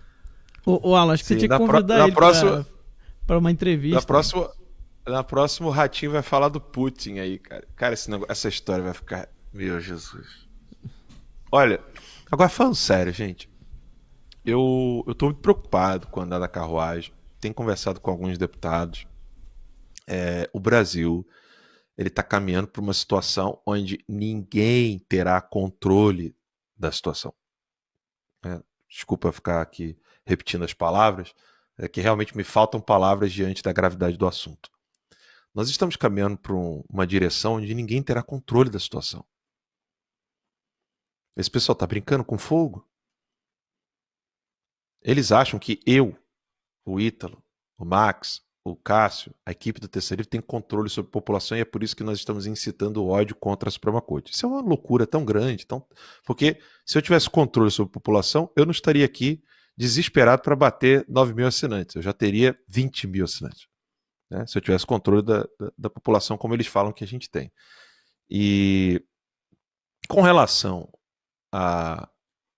ao desânimo da população, a ira, a tristeza da população de ver a sua linda bandeira sendo vilipendiada dessa maneira, a Constituição sendo rasgada, o país onde todo mundo cresceu ali, pelo menos quem é da década de 80, ali no início de 90, cresceu cantando o hino nacional, colocando a mãozinha no ombro do coleguinha, aprendendo a amar o país, quem cresceu ali assistindo a Ayrton Senna, chorando com a bandeira do Brasil, né? Quem viu aquele menino, o Guga, né? Do tênis, nosso país jogando em Roland Garros, né? Um país que não tem tênis, um país que joga futebol num chão, como é que a gente fala? Chão batido. O nosso país tão sofrido, né? Que busca tentar se recuperar de tantos canalhas, tantos ratos, né? Um país que chora dia e noite para poder ter água no Nordeste, que é uma coisa que o presidente tem feito. Um país que sofre tanto, pessoas que migram de uma região do país para outra para poder trabalhar como porteiro, para poder trabalhar como faxineiro, para trabalhar em obra civil. Gente, esse é o Brasil real.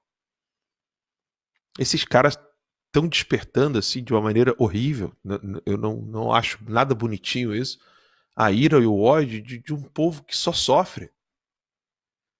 O Ratinho, quando ele fala isso aí, ele não está falando como cientista político.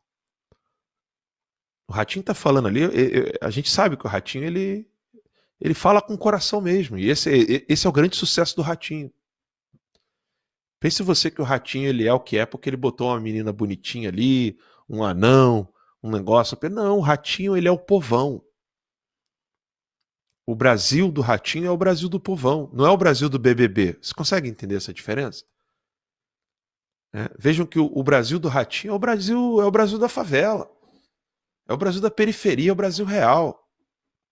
O Ratinho falando aqui dali, ele está falando aquilo que ele falaria no churrasco com os amigos. Nós aqui é que temos que ter todo o cuidado do mundo, porque a gente está fazendo análise. Nós somos analistas políticos aqui. Agora o Ratinho está falando com o coração, gente. Ratinho está simplesmente dizendo, ó, gente, não dá mais. Desse jeito não dá. Pelo amor de Deus, alguém faça alguma coisa. Vocês acham mesmo que um país que começa a ter uma série de problemas como esse, desrespeitando coisas sérias, veja que aqui a gente não está falando de um deputado que estacionou em local proibido. Nós não estamos falando aqui de um político que simplesmente está em conluio com o narcotráfico e por isso o STF está mandando prender. Não, gente. O que a gente está enfrentando agora é a coisa mais abjeta do mundo. A mesma Suprema Corte que manda soltar André do Rap. Inclusive me mandaram uma lista no Telegram, um seguidor que me segue lá no canal no Telegram, ele me mandou uma lista e eu coloquei essa lista. Eu vou ler aqui para vocês, né? Veja só. André do Rap, solto. José Disseu, solto. Lula, solto. Flordelli, solto. Chico Rodrigues, solto. Renato Duque, solto. Delúbio Soares, solto. João Santana, solto. Paulo Roberto Costa, solto. André Vargas, solto. Léo Pinheiro, solto. Pedro Correia, solto. Gedel, solto. Renan, solto. Aécio, solto. Serra. Não, perdão. Aqui Renan, engavetado. Aécio, engavetado. Serra, engavetado. Temer, engavetado. Alckmin, engavetado. Manteiga, engavetado. Maia, engavetado. Hoffmann, engavetado. Eunício, engavetado. Padilha, engavetado. Moreira Franco, engavetado. Jacques Wagner, engavetado. Daniel Silveira, preso. Gente, não dá para a população olhar uma coisa dessa e simplesmente não ficar revoltada. É óbvio que eles querem jogar isso no colo do Terça Livre, porque é o maior portal de notícias conservadoras da América Latina. Então quem está incitando o ódio à população é o Terça Livre, porque o Alan colocou a hashtag STF Vergonha Nacional. Só que eles esquecem que essa já é a opinião do povo. Eu só estou dando eco.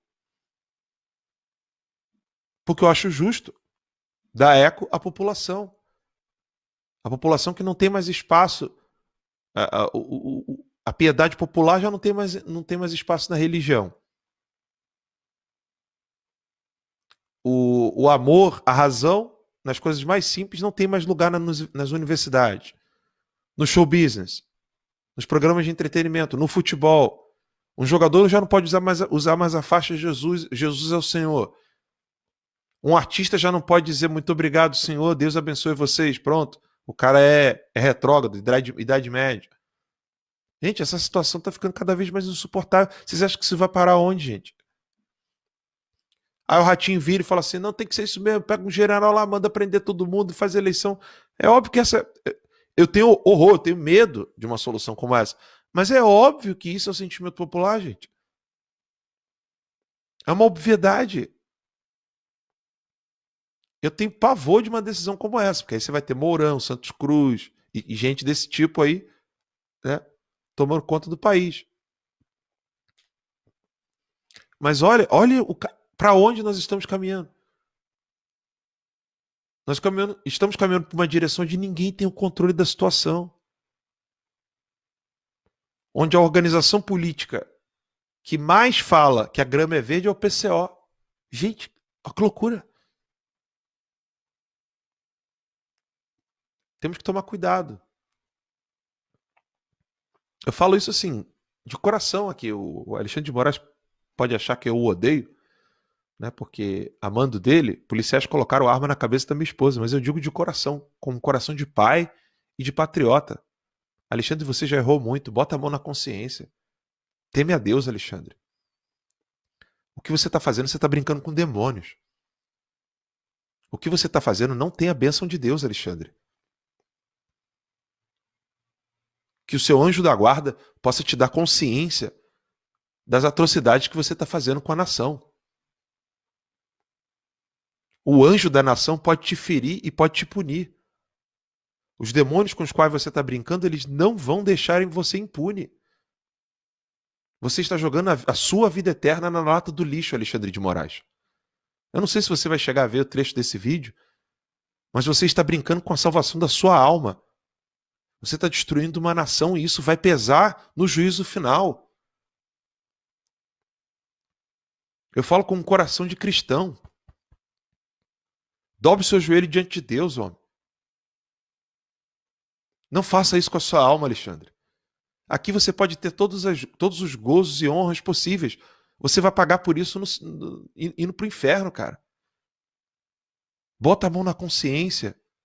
Pede a Deus misericórdia. Ainda dá tempo.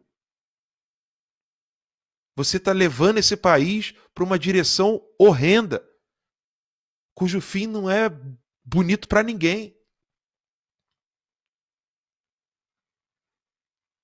Eu imploro a Deus e a Nossa Senhora que possa converter o seu coração.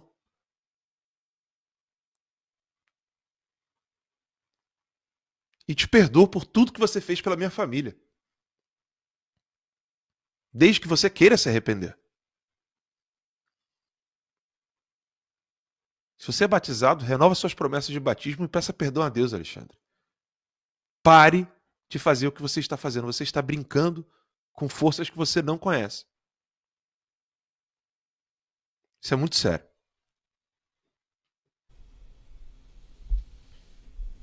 É isso mesmo. Cássio. Já... Ok, pessoal, estamos chegando aqui já ao fim, né, do nosso boletim da noite. Só para arrematar aqui, Alan, é deprimente para mim como jornalista abrir aqui o Twitter e ver um tweet, estava mostrando o Max aqui agora, acabou saindo aqui, de um cara como Joel Pinheiro, olha só, dizendo o seguinte: o cara pediu o AI-5, tomou uma amostra grátis, não gostou? Ou seja, ele como jornalista, ele sabe de fato o que está acontecendo. Ele sabe de fato o que está acontecendo e ele está dando risada disso tudo. Ele admite que é uma amostra grátis do AI-5. Ele acha tranquilo, ele não se vê na obrigação de, antes de espezinhar. Eu vou repetir. O cara pediu o AI-5, tomou uma amostra grátis. Não gostou? Então, antes de espezinhar o Daniel Silveira, que volta a dizer aqui, né? Gosto muito dele, da pessoa dele, mas é um deputado baixo clero, né? Antes de espezinhar o Daniel Silveira, ele não se parava a pensar, não, eu preciso alertar a população que a mais alta corte desse país, um dos 3 poderes da República, está agindo conforme o estado de exceção. Um cara desse, ele não tem senso de responsabilidade da profissão que ele assumiu, né? Do compromisso que ele fez. Ele não tem senso de nada, né? Olha, eu não sei se o João Pinheiro é pai, mas eu não sei que tipo de educação ele dá pros filhos dele, cara, na boa. Enfim. Pessoal, então antes de encerrar, a gente mais uma vez pede a você que acesse tercalivrejuntos.com.br, entre lá, né, e conheça, né, tudo que a gente está enfrentando, saiba tudo que a gente está passando nessa semana do cancelamento. O Alan já disse aqui, tem um vídeo do Alan explicando toda essa semana do cancelamento, né? O Terça Livre precisa de você nesse momento, é o momento mais complicado que nós estamos enfrentando, não só por conta da exclusão dos canais aí do YouTube, mas principalmente também pela exclusão aí das plataformas de pagamento, né? Nós perdemos mais de 20 mil assinantes da noite para o dia e nós precisamos recuperar os nossos assinantes, pelo menos 9 mil assinantes, né? Precisamos bater essa meta o quanto antes. Então, você que pode, né? Você que acredita no trabalho do Terça Livre e quer que o Terça Livre não acabe, não pare o trabalho por aqui, por favor, né? Acesse lá tercalivrejuntos.com.br e aproveite também essa oportunidade, você que é assinante, já é assinante do Terça Livre Premium, para usar também, né, o seu saldo aí como bônus, né, nessa nova assinatura. Muito obrigado, meus caros, né? Mais uma vez aqui. Obrigado a você de casa que nos acompanhou. Obrigado, Ítalo, Max, Alan. Eu agradeço. Algo a acrescentar aí nesse finalzinho? Boa noite para vocês. A gente se vê amanhã. Ok, boa noite para você. Amanhã a gente se vê então no Boletim da Manhã, às 10 da manhã, aqui no seu canal Terça Livre. Não se esqueça, terçalivre.com.br/ao vivo.